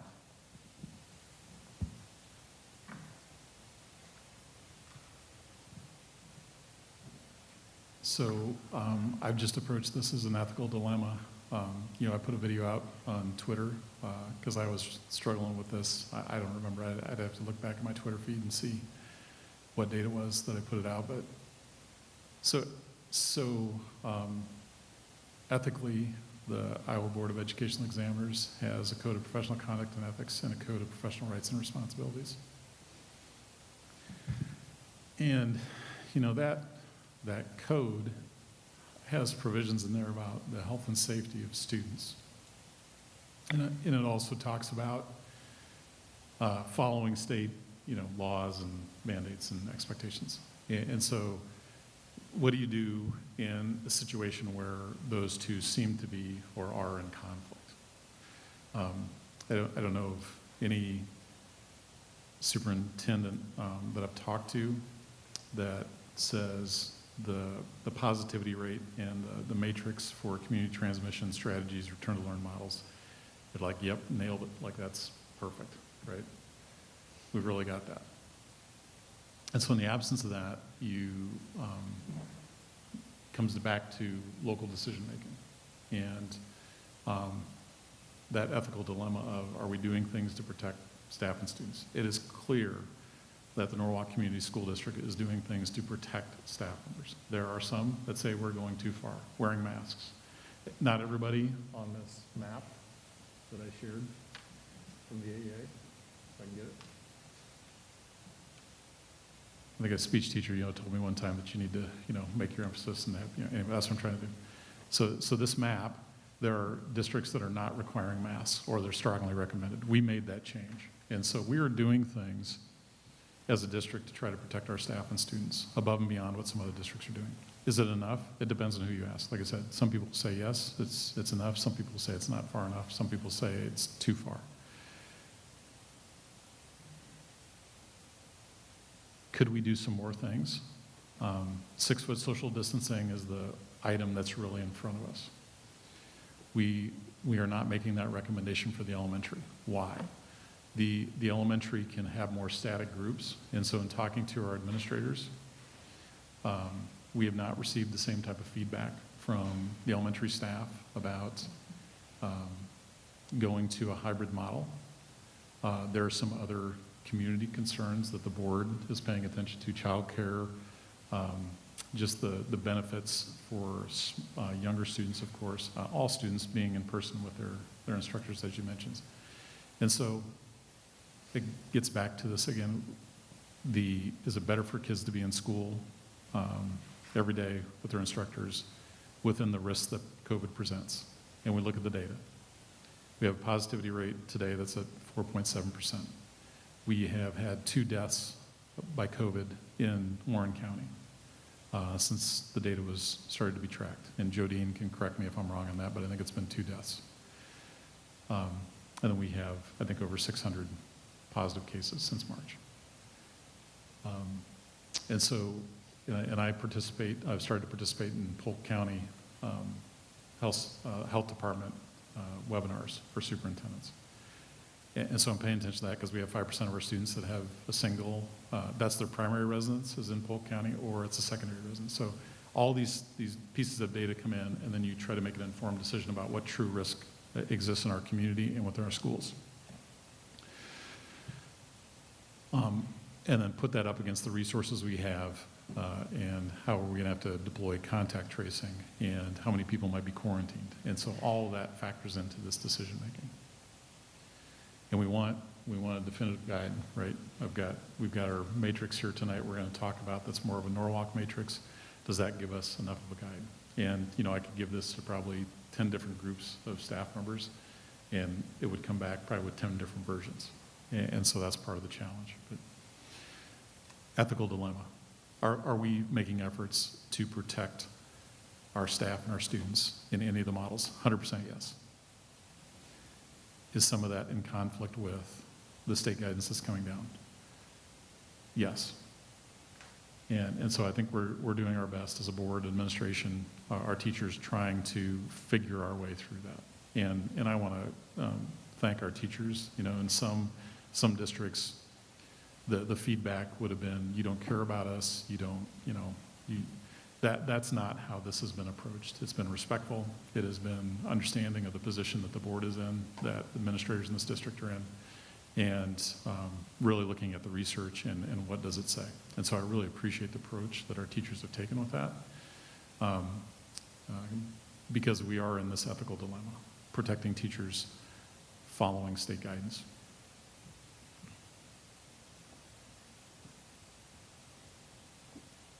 DT, can I ask a question? With the hybrid, I don't think I saw it, but are you saying we would do this for a certain amount of time? Yeah, my suggestion would be the board would consider a 2-week time frame if we went to hybrid, and then check for sure by Wednesday of that second week to look at would we transition back to fully in person. I think there has to be a metric that we say even with COVID present, we can come back fully in person if we've got it under control. And likewise, I think there's metrics to say we would have to go fully online if we don't have COVID under control in our district and community. Then, did I hear you say tonight that hybrid it's different than what we've heard, what we heard maybe. Well, it's even- still an alternating day. But that, It's just a different variation of that. Yeah, it wouldn't be purple, gold, and you just roll through the calendar that way. okay, It would be Monday and Thursday purple, Tuesday and Friday gold, and then alternating Wednesdays. And so three on, week two off, one, it would three be, on. yeah. Or 3 on, 2 on, 3 on, 2 on. yeah, week one, it would be purple, gold, purple, gold, purple. Did I do that right? Okay, And then the second week, it would be purple, gold, gold, purple, gold. okay. So you guys did tweak that since last Um, week, or just? Well, we haven't tweaked anything in the language, but we put out a survey about just know, one, that we may have to go to a different learning model. And we've been saying that, through our planning, communicating to parents, communicating to staff, you have to be ready to pivot with little to no notice. And you have to come up with contingency plans, because we can't cover every single circumstance that every family has as a school district. And we might be in a hybrid model, and that might be dictated by the state, it might be a local decision, we might be fully remote, or we might be fully back in person. I do want to add on to hers. If we go to the hybrid and you evaluate after 2 weeks, would you say, okay, I hope our numbers are down, we're at like 2%, that's what we're shooting for. Will you say in 1 week we will start full-time to give that adjustment? I mean, I don't want to say on Wednesday, okay, everyone's full-time tomorrow. So how much time would you say between looking at the matrix to going, if we went back full-time, how long between that?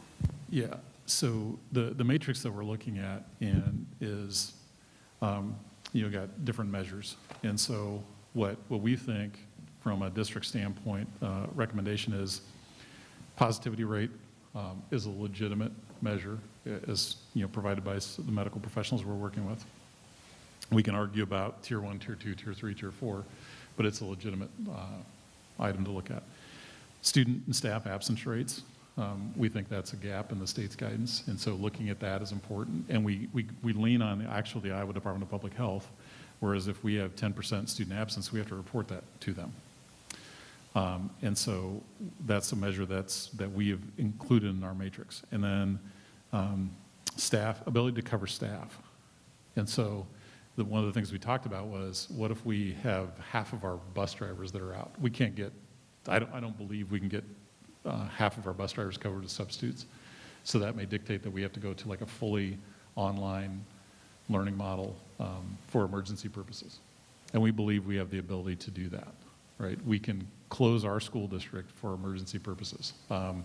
The storm that's come through Iowa is an example. That would have come through in September. School districts would have been closing for emergency purposes. Power outage. A couple years ago, we had a water outage at Oviatt that we thought we were going to have to shut down, but we found out we had another water line coming in that we weren't quite aware of. So we can shut down for emergency purposes. And if so, we believe right now that we can go to a fully online model and still count those hours of instruction. Because it's really not about closing schools or not closing schools. It's about, do you get to count the hours by transitioning to a different learning model?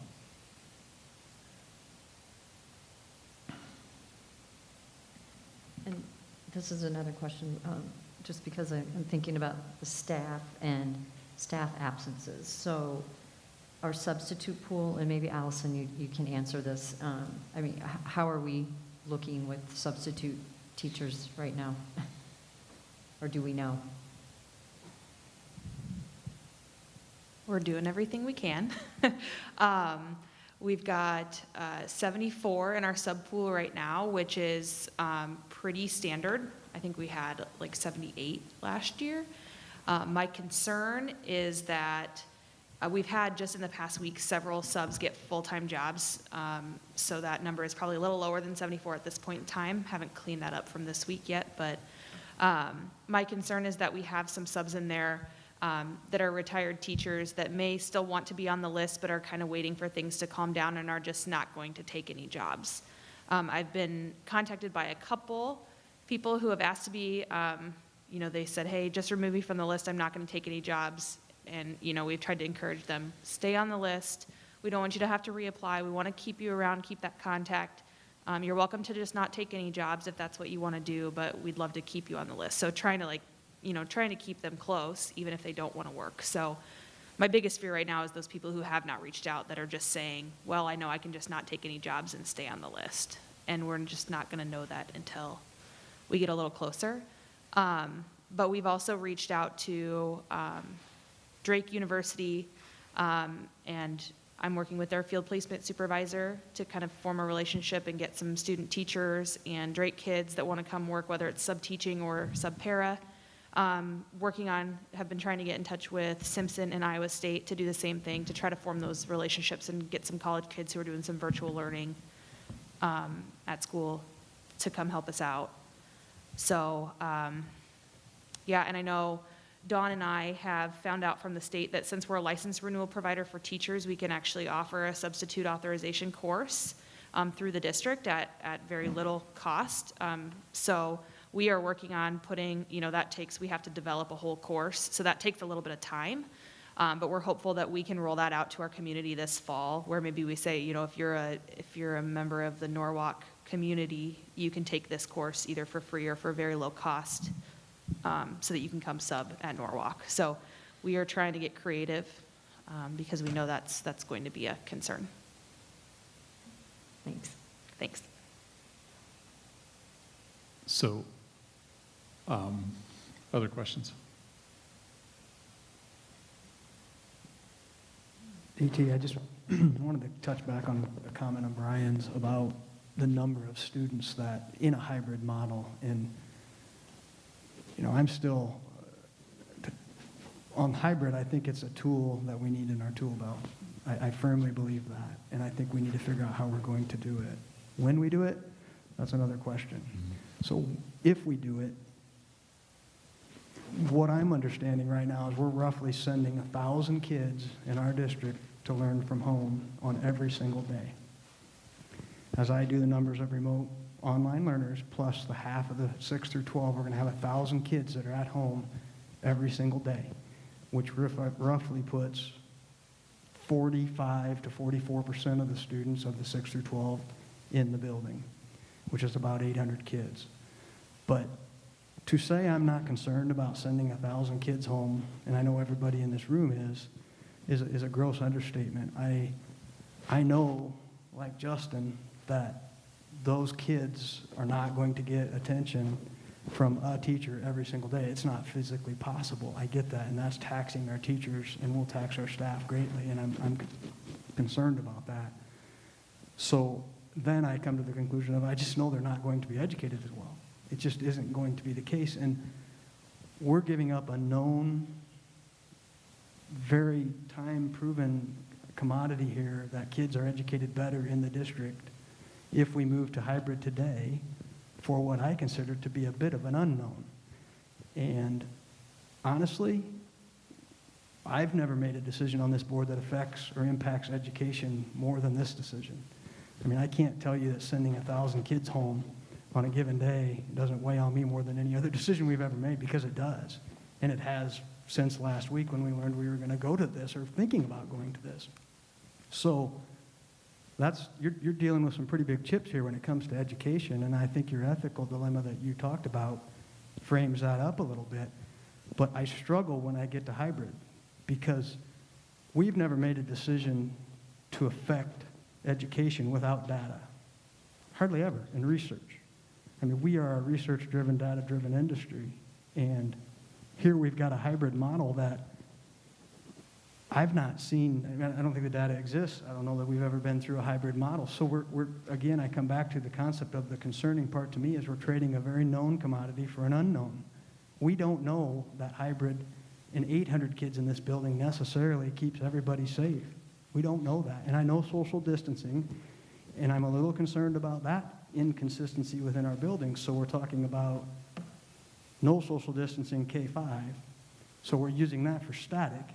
But then when we talk about 6 through 12, we're talking about social distancing, and we're less doing it for static. So it's all inconsistent, which honestly, anybody that knows me since the start of COVID, that's been my one word to define COVID, has been inconsistent. And I feel like I've tried to be when we can be, but I'm struggling to get there on hybrid. Now, part of my struggle is you've got a situation where we are a none to minimal county right now, and I hear about some of the summer activities, and I haven't seen the child numbers do what everybody is concerned about. I'm no doctor. Maybe they will. I want to have hybrid in the tool belt. I just don't know that I'm ready to go to it today. And part of that also is driven by the fact that we sat here in late January and told parents to tell us August 1st what they want to do with their child. And here, a week and a half, 2 weeks later, and I know things move fast in COVID, but I just don't think it's a pretty short notice for parents to flip to half their kids being home half the time right now, especially in a situation where we're in a none to minimal county. And sorry, I'm rambling on, but I just wanted to get my thoughts out on the table because we've got two questions to me. It's, are we going to do hybrid? And if we're probably going to have hybrid in the tool, but how do we do that? And I think there's some things we need to iron out. But are we doing it now? Is kind of the question that I'm struggling with. So, thank you. It's a lot. Sorry. I described trying to make decisions right now to a parent the other day. They asked me how things are going, and I was doing a residency check. Just, I do that as part of my job. I go out and I check and make sure people are living in Norwalk, right? Had a lovely visit, and family that came from out of state, and Norwalk graduate, so it was great to get to know them, see the kids, the confidence they have in our district. She asked how I'm doing, and I said, well, it's like trying to catch a plastic bag in a hurricane right now, trying to make decisions about this. Because just when you think you've got it and you're about ready to latch up onto that plastic bag, the wind changes and something shifts, and what you thought was a sure thing is no longer a sure thing. So today, the issue that popped up at the end of the day was a news story that came out from WHO, and many of you probably in the audience have seen that. And this is where working with a great team is amazing. And that's, like I said earlier, a parent provided the information that led us to the hybrid survey. Do we have a better model with an alternating day? Dawn Shiro let me know about this issue. And so I reached out to a contact at the state, and I said, is this true? Is there validity to this? And they said yes. We should know in short order what's going on with the data. And so for those of you who haven't seen the story, it's just basically saying that the positivity rate might be off because of people who have had multiple tests. If they had a new test, it was reported as if it happened on their first test date, which may or may not be outside the 14 days. And so this is a concern within the data. So is the positivity rate accurate across districts?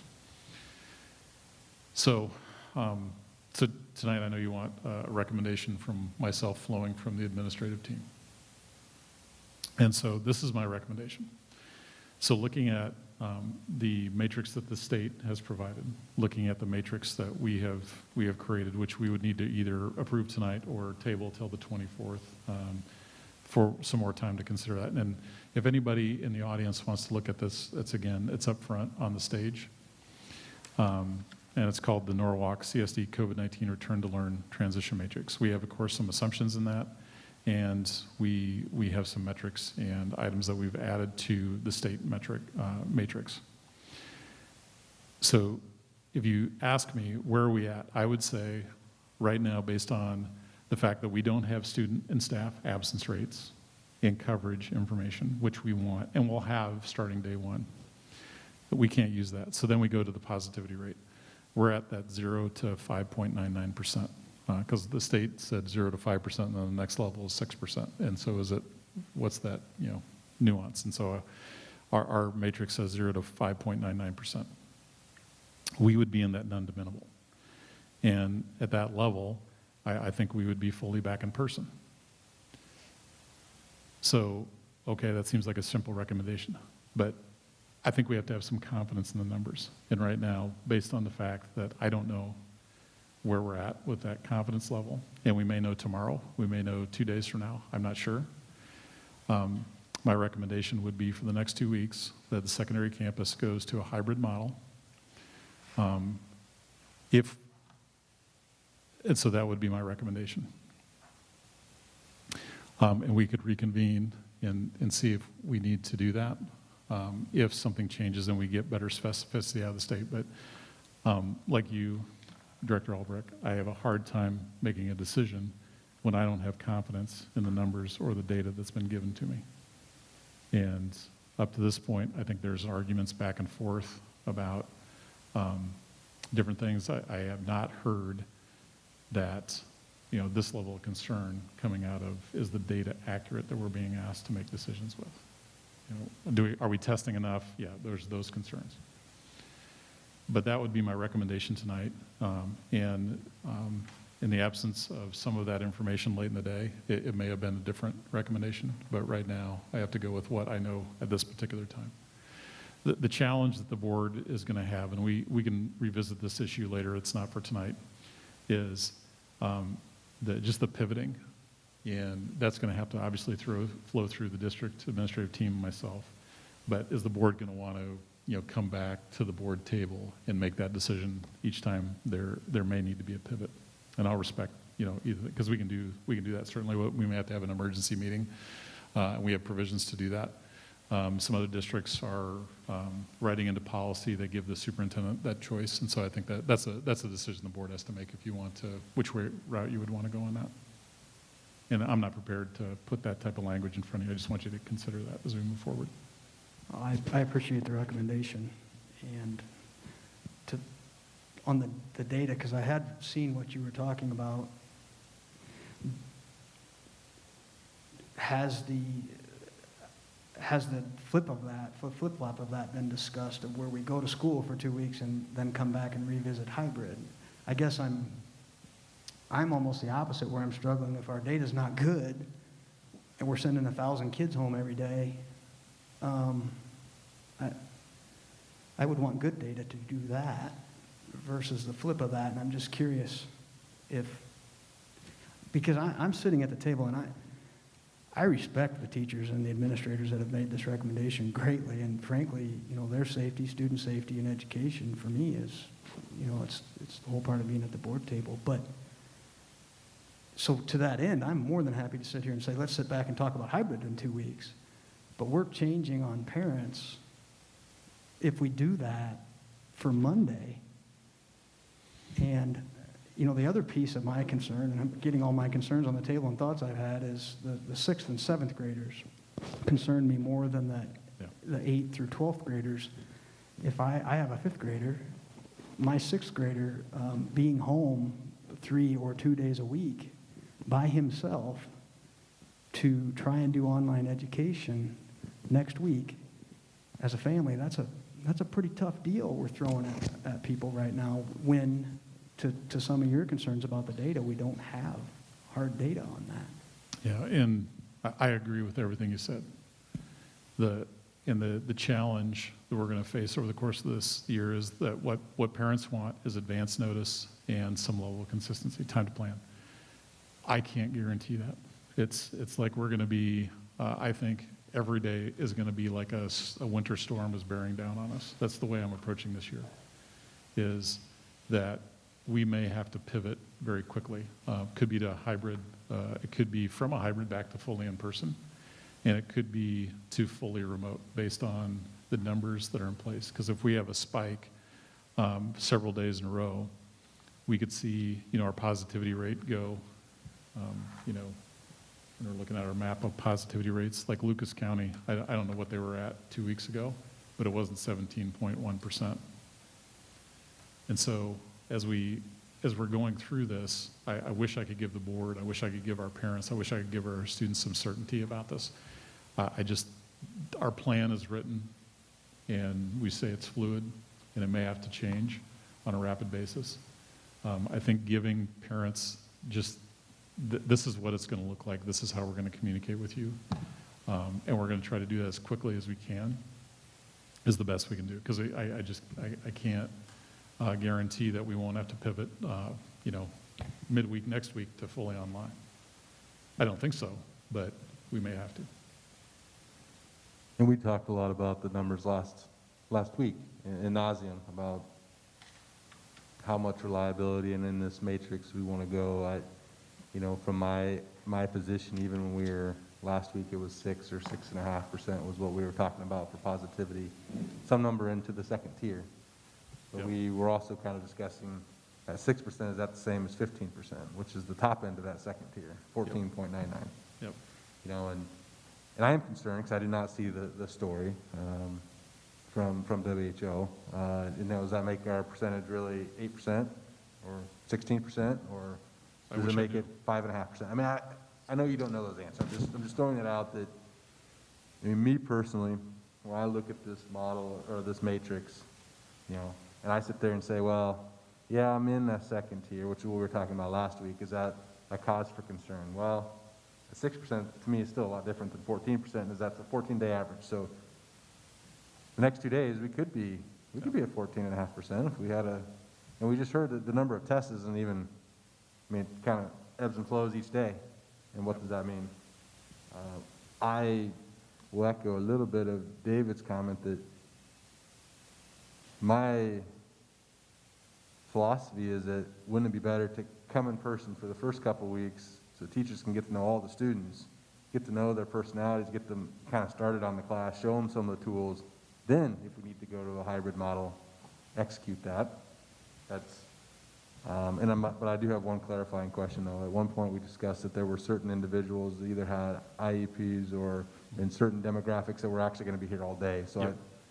Again, it's Well, not going to change your numbers no, that much, but is that Not still on the table? not necessarily here all day, every day. Like one example would be an IEP student might come a full day, like on their purple day, but then they might come on gold day for a shorter period of time, or maybe the full day, depending on, again, that social distancing. Can we, follow the guidelines that we're trying to follow? And we have some students that are, we identified through our return to learn plan that we have larger concerns with: IEP students, 504 students, and at-risk students. And so can they come on a daily basis? Their day might look a little bit different. They might be, say, in an at-risk room during that day versus being out in the full general population. And so we wanted to leave that flexibility open as a district. Just as we were talking about 40, 60%, 1,000 students out, 1,000 students, I don't know what those numbers are, but it's not going to change the outcome that much. But I wanted to clarify that we had some of that discussion.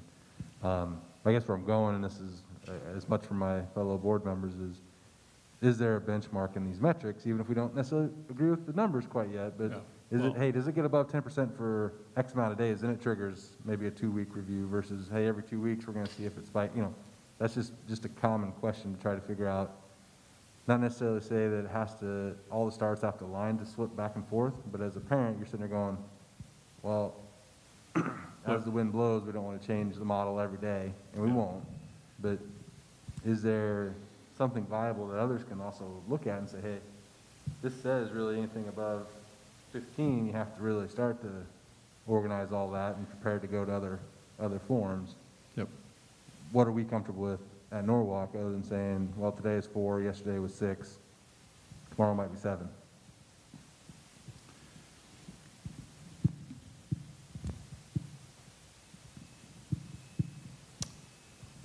The one thing I would say I'm confident in is that as the board was approaching this work and the administrative team was approaching this work, is that if we feel like the district is in that tier 1 low risk category, that we can be fully back. We've given options to parents and to go fully remote. We have worked with staff members. We can't accommodate every request. I'm not saying that we've been able to accommodate every request, but we have worked with staff members. We are working with staff members to try to mitigate their concerns. We won't be able to mitigate every concern for every staff member.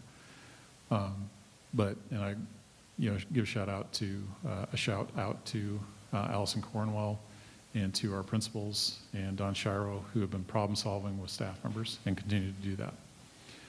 But my take, talking to different board members, talking to the administrative team, if we're in that tier 1, fully back.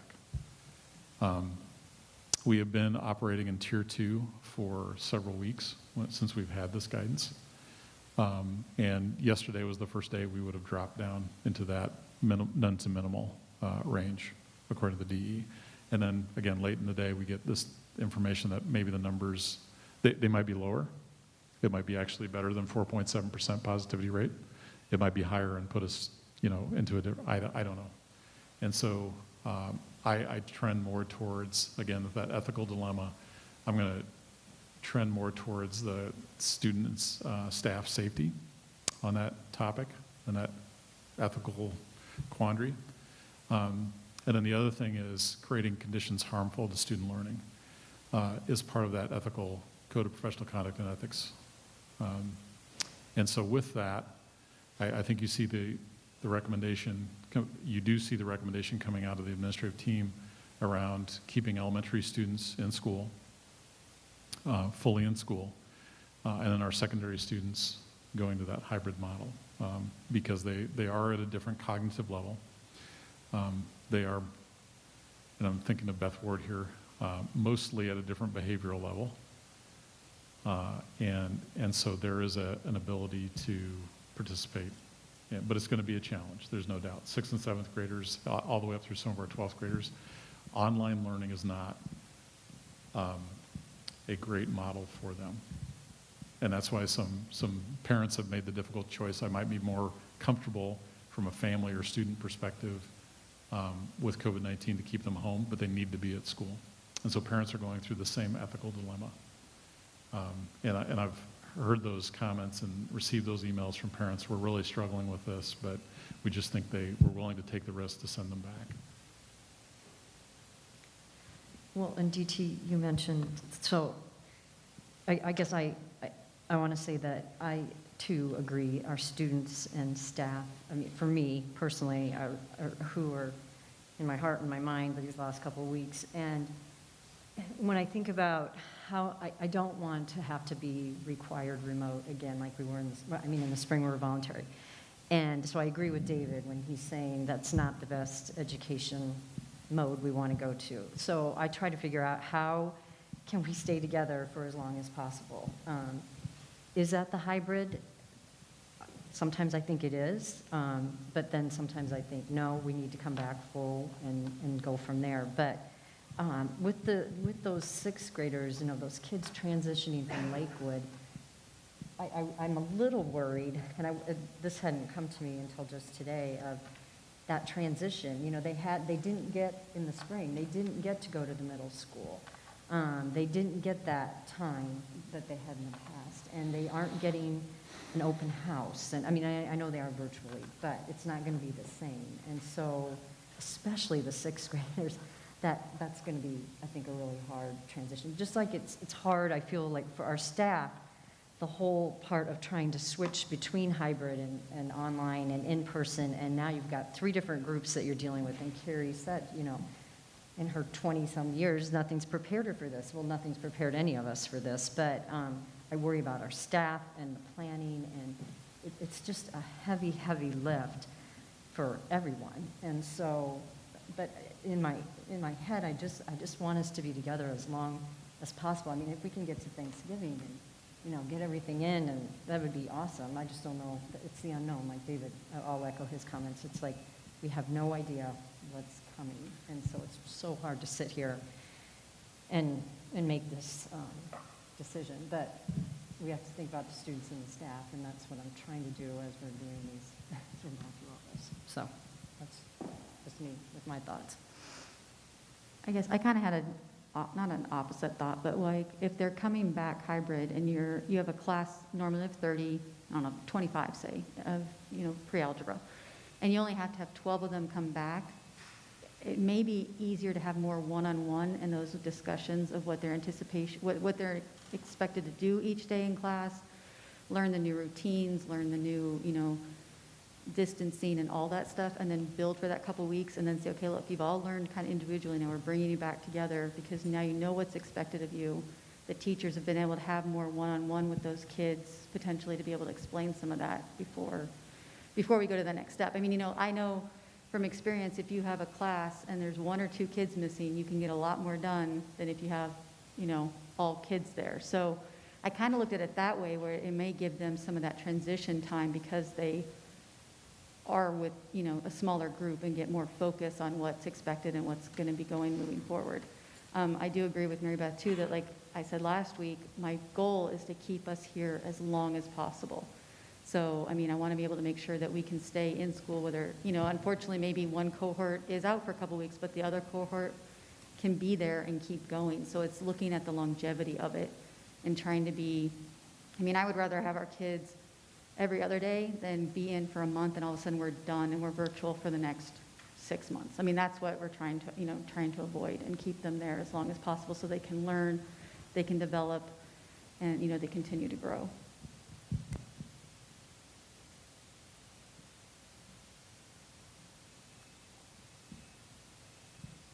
But on that issue, Michelle, I think kids and parents, somewhat agree to this, the more consistent the schedule, the interactions, the patterns, the more likely for a successful outcome. And some of it depends on the environment and the people they're with. I'm not saying it's a guarantee, but and we talked about the sixth graders, but we talk about any kid, elementary through high school, the more consistent that routine is, more consistent that relationship is, more consistent that collaboration is. And I get it, the secondary campus, they switch groups every period. It's not consistent like elementary where you're hanging out with the same people all day, but I worry about that because the model is what it is, and we all say that we don't want the outcome of virtual learning, although I'm sure our staff will excel at providing the best virtual model we can provide. But everybody agrees that's not worst case scenario, but the less preferred method. It's how do we get to, I still believe the preferred method is in person. And I haven't heard anything to tell me necessarily that the desired educational outcome is going to rival in a hybrid model what you would get in person all year. Just not guaranteed I'm going to get all year. And that's where the rub is, the unknown, the numbers. And DT, to your point, I actually believe the numbers are low regardless because of the number of tests. The positivity rate is only as good as the number of people tested and test positive, not who haven't taken the test because they don't have time, they haven't qualified, they haven't, whatever the answer is, that there's probably more COVID positivity in Norwalk or in anywhere in the state that just hasn't made it to the numbers yet because it hasn't been tested or it's in process of being tested or some of those natures. Well, I think testing is one of the biggest challenges, and I've said this from basically the start of the pandemic is we needed widespread testing that was easily accessible and came back quickly. Our first COVID case in the district, I think the test happened fairly quickly, although we had to kind of find a way to get a test. But then it took 5.5 days for the results to come back for one of our staff members. And so we need, because I think if you had more widespread testing, one, you could clearly identify where maybe some pockets of COVID infection are, and you could take action on those pockets. Two is you may see positivity rates, go down, because if we had widespread testing and more people were doing it, and people aren't, and then the other thing is that it can go from day to day, right? You might not be impacted. That is a snapshot today. I might be negative. But tomorrow I might have had a situation where I became infected now the next 24 hours later. And so being able to check in, I'll just give a personal story. My daughter is going to optometry school. Thank you for your patience, everybody, while I tell the story. And she has had 2 issues related to COVID-19, not her, thankfully, personally, being infected, but within her college. And so her experience was she wanted to make sure she was safe. She wanted to make sure her patients and her fellow classmates were safe. And so she went to get tested, and she had to sit in her car for 7 hours to get tested at a Tennessee site. She's down in Tennessee. That's a big issue right now, because if that was, go to your local doctor or a walk-up clinic and get a test in, 30 minutes, like we can do for a lot of other tests, strep throat, like if we all with our kids went into the doctor and said, I want a strep throat test, and that took 7 hours to get, and it took 5.5 days to come back, or 24 to 48 hours, right? Like that, that doesn't do us a lot of good. So I think testing is a key issue on all this, and some of that has improved in the state, but we're still having some issues around that. So one thing I do want to say, out of all of this, the board knows this, our administration knows this, our certified staff members, our teachers know this, is that none of this is best practice. Right, what we're doing, like telling kids you're going to come and sit in rows and face forward, that goes against so much of what we know is best instructional practice. Splitting these groups up into, you know, an online group one day and an in-person group in the hybrid, we know that's not, you know, the best model. We know that. We're trying to do the best we can in the situation we're living through with the data we have. And that's the unfortunate position the board finds themselves in tonight, is you have to make decisions in that context. And know this, and there was the administrative team, and I think it was Beth Ward, but she was speaking for the principals and the administrative team, is that the staff of Norwalk Community School District will respect the board's decision and do what we can to keep staff members safe, to keep students safe, and implement the board's desire. So you need to take the information you have, make a principled, informed decision. And anybody that's sitting here in this auditorium watching live that thinks that the board isn't doing those two things, trying to make an informed decision based on solid principles, then we can have that conversation online, and you can help me understand how you think that that's not occurring, because that is occurring.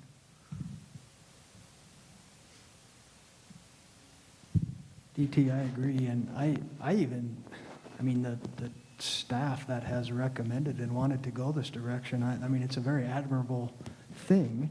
I'm not saying that the data is quite there for me, but I will say, to dispel any of these myths, it's more work for the teaching staff in this model by far, from what I can tell, than it would be in a normal model. So you hear about worrying about workload and things like that. I see it as just the opposite. This is going to be a much harder path forward through the hybrid model than not. So I don't doubt anybody's desire to be there. That's a given for me.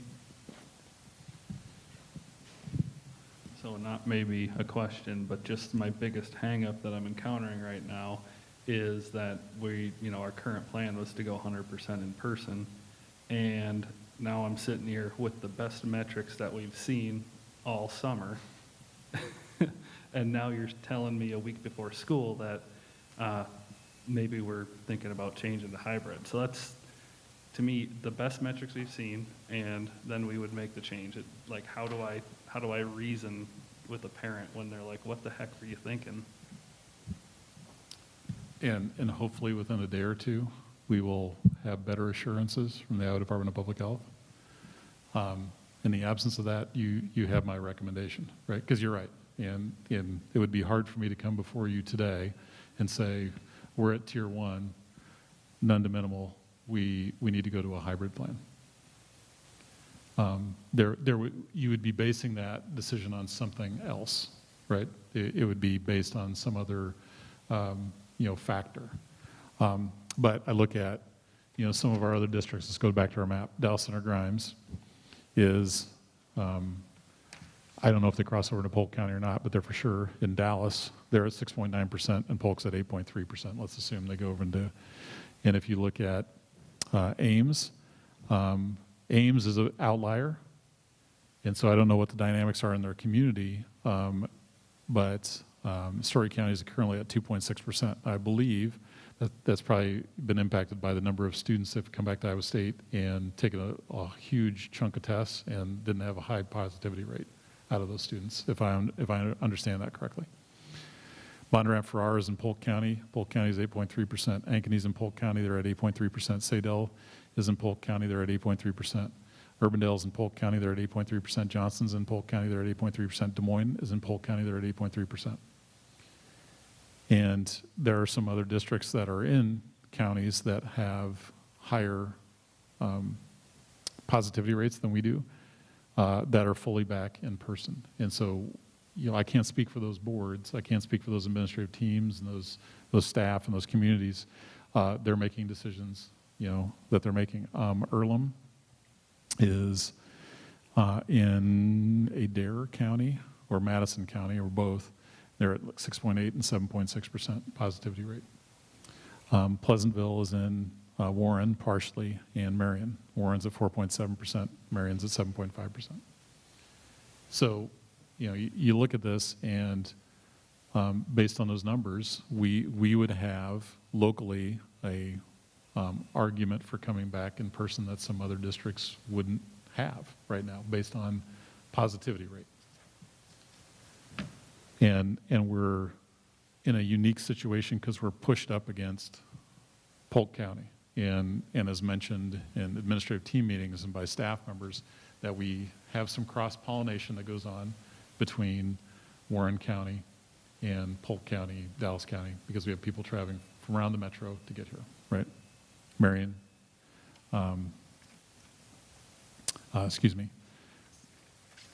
Marion County and Madison County, Lucas, Clark, we have people that come from different counties to come here and work.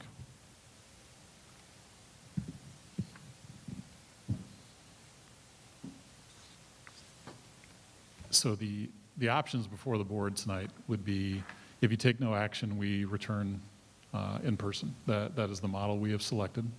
And so if the board declines to take action, then we would return fully in person at the PK-12 level.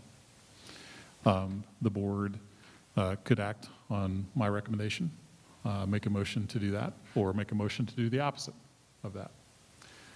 Or there could be some other option that has not been discussed that a motion could be made. But I sense that we're maybe at that time where it's time to make a decision. How is this matrix going to play out, DT? Is that going to become a part of our return to learn plan? Or is that just going to be guidance for us that we publish? Yeah, again, I want to have some more certainty and around the Department of Public Health coming out and saying, because I was prepared tonight to ask the board to maybe approve that, but again, given some of the uncertainty, we have a meeting next week, and so we'll be able to also speak with the policy subcommittee about the matrix, and then get any additional feedback from the board, and push it out to staff as well, and a broader swath of the staff, and see what they think. I think it's really good. Going back to our conversation a week ago at this same spot, to me, that's the kind of thing that I think could really help parents. And I know we may pivot differently, but to get something like this out, the only couple of pieces that I would toss out to you, I think you had mentioned earlier that as it's written, it doesn't state we would be in hybrid in the tier 1, but I don't know if that's, Yeah, I just would like to get a little more certainty around when does the hybrid trigger? Yeah. And to Justin's point, maybe we need to get that percentage, and I don't know that we can get that accomplished tonight at this table unless we're going to hybrid already. That's another, I guess that makes that a moot point. But, so that would be one thing. And then the second question that I would have for you in regard to this is the definition of the absence rate being 10% or more. And I know that Waukee, for example, is doing the absence rate minus what they already normally have out on a given day in the building.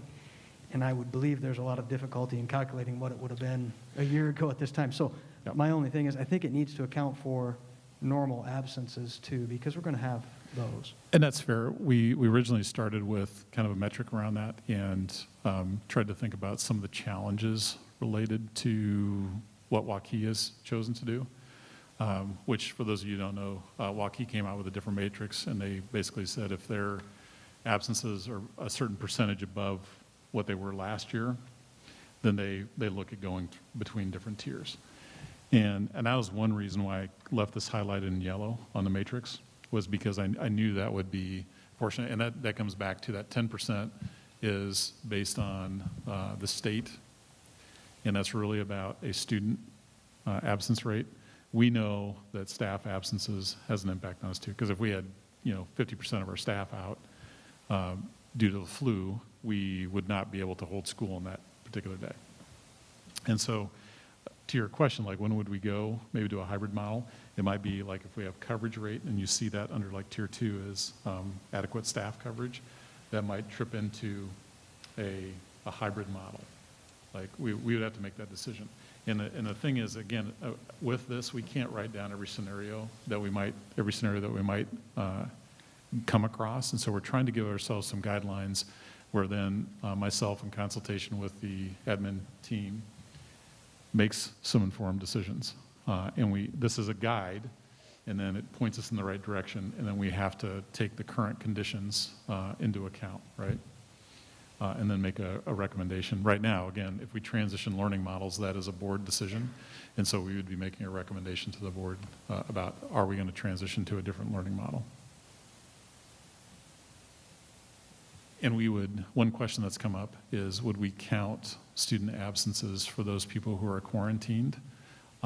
Yes, we will count those towards like our percent absent, because that they are technically absent from school, but it'll be, they can still continue learning when they're in quarantine, if that's what they choose. So we have a special absence designation for COVID-19 quarantine absences.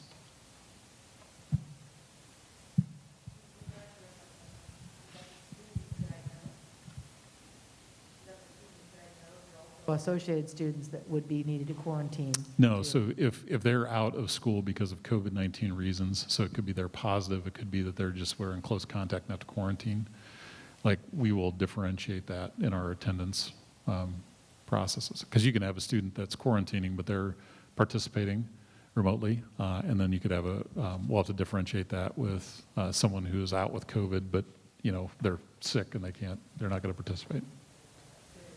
Your percentage rate if we were Yeah. all students. Yeah.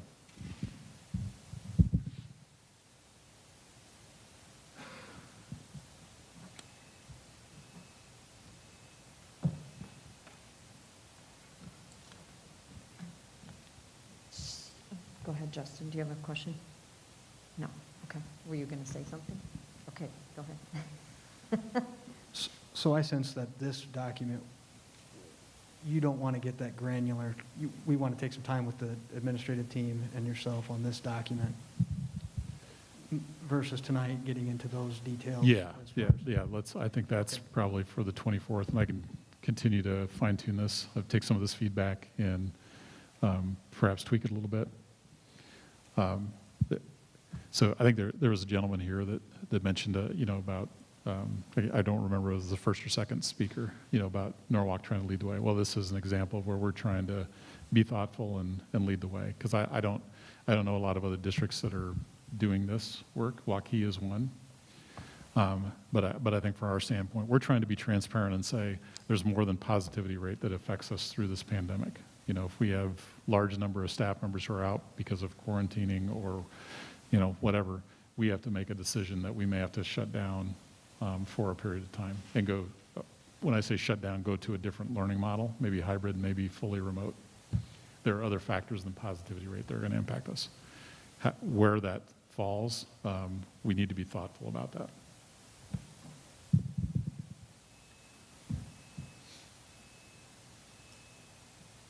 So I just want to be clear on what actions, if we want to take any. We have a proposal from DT to go to hybrid via the administrative staff, which we would need a motion to bring that forward, or we don't have to act on it and we stay with what we passed back in July, which was going fully in person with modifications. Or, I guess the third option would be if someone wants to make a motion or recommend another plan, which I would probably not recommend, but there might be something someone wants to bring up. So I believe those are the two things, or two actions we could take.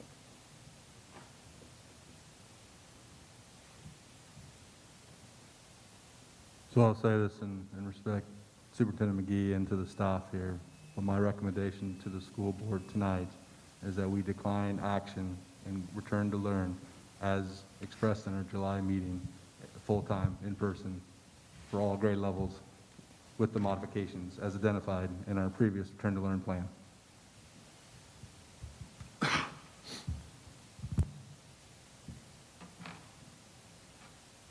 That's not a motion, though, right? Or was that a motion? That is my motion, please. Oh, I'm sorry, I didn't Option say that two. was my motion, I'm sorry.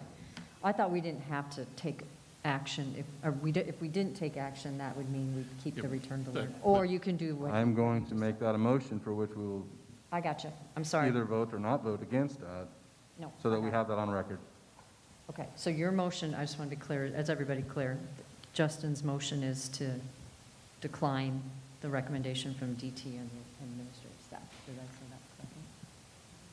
And to continue with the return to learn plan going fully As in approved by the person. board on July 23rd. Okay, whatever date that was, July 23rd. Okay, so we have a motion. Is there a second? Is there opportunity to make a little discussion about the motion as well? Yes, we can do the second, and okay. then we can have more discussion. But I think that for me, when we're going to readdress hybrid at this table is material, because as I've said, I'm in favor of the motion to proceed as is with the return to learn plan as we adopted, based on all the conversation that's occurred. But I also want to bring it back to this board table with more clarity on when that will trigger for this board. I think that's important for this board to understand. And I'm not saying we get that answer tonight, but I'm not voting that way with and maybe that's just a motion for a future agenda item. I don't know how you want to handle that. Still need a second? Yeah, okay. Second. Thank you, David. Okay, now, so we have a motion and a second. Further discussion. You want this matrix to be further, is my understanding what you want, when hybrid would kick in? Is that what you're saying? That's my preference, and I want to readdress this in the future at future board meetings so that we continue to have this dialogue and when we have that trigger.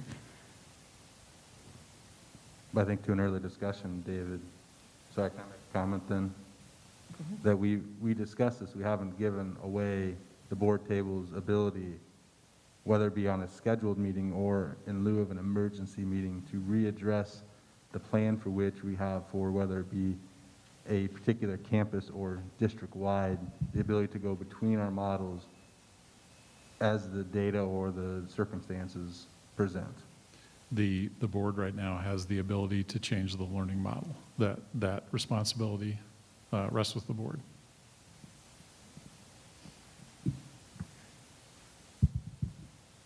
Any other discussion on the motion? We have that motion in second. Is there discussion, Michelle or Brian? Do we need to do a roll call vote on this or no? All right, we will. Any other further discussion on this side? Sorry. Jake, I'll turn it over to you for the vote. Director Albrecht. Aye. Director Fletcher. Aye. Director Kelly. Nay. Director Roush. Aye. And President Wright. Nay. All right, the motion carries. And I got to find my agenda. We are now at future agenda items, which I believe we just discussed a couple. So we will add those. And we meet again next Monday. And is that your thought, DT, on that matrix would be Monday? Yes, Okay. we'll have some more on the matrix by Monday.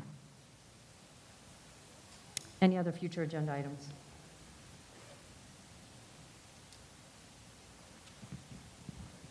Hearing none, we are adjourned.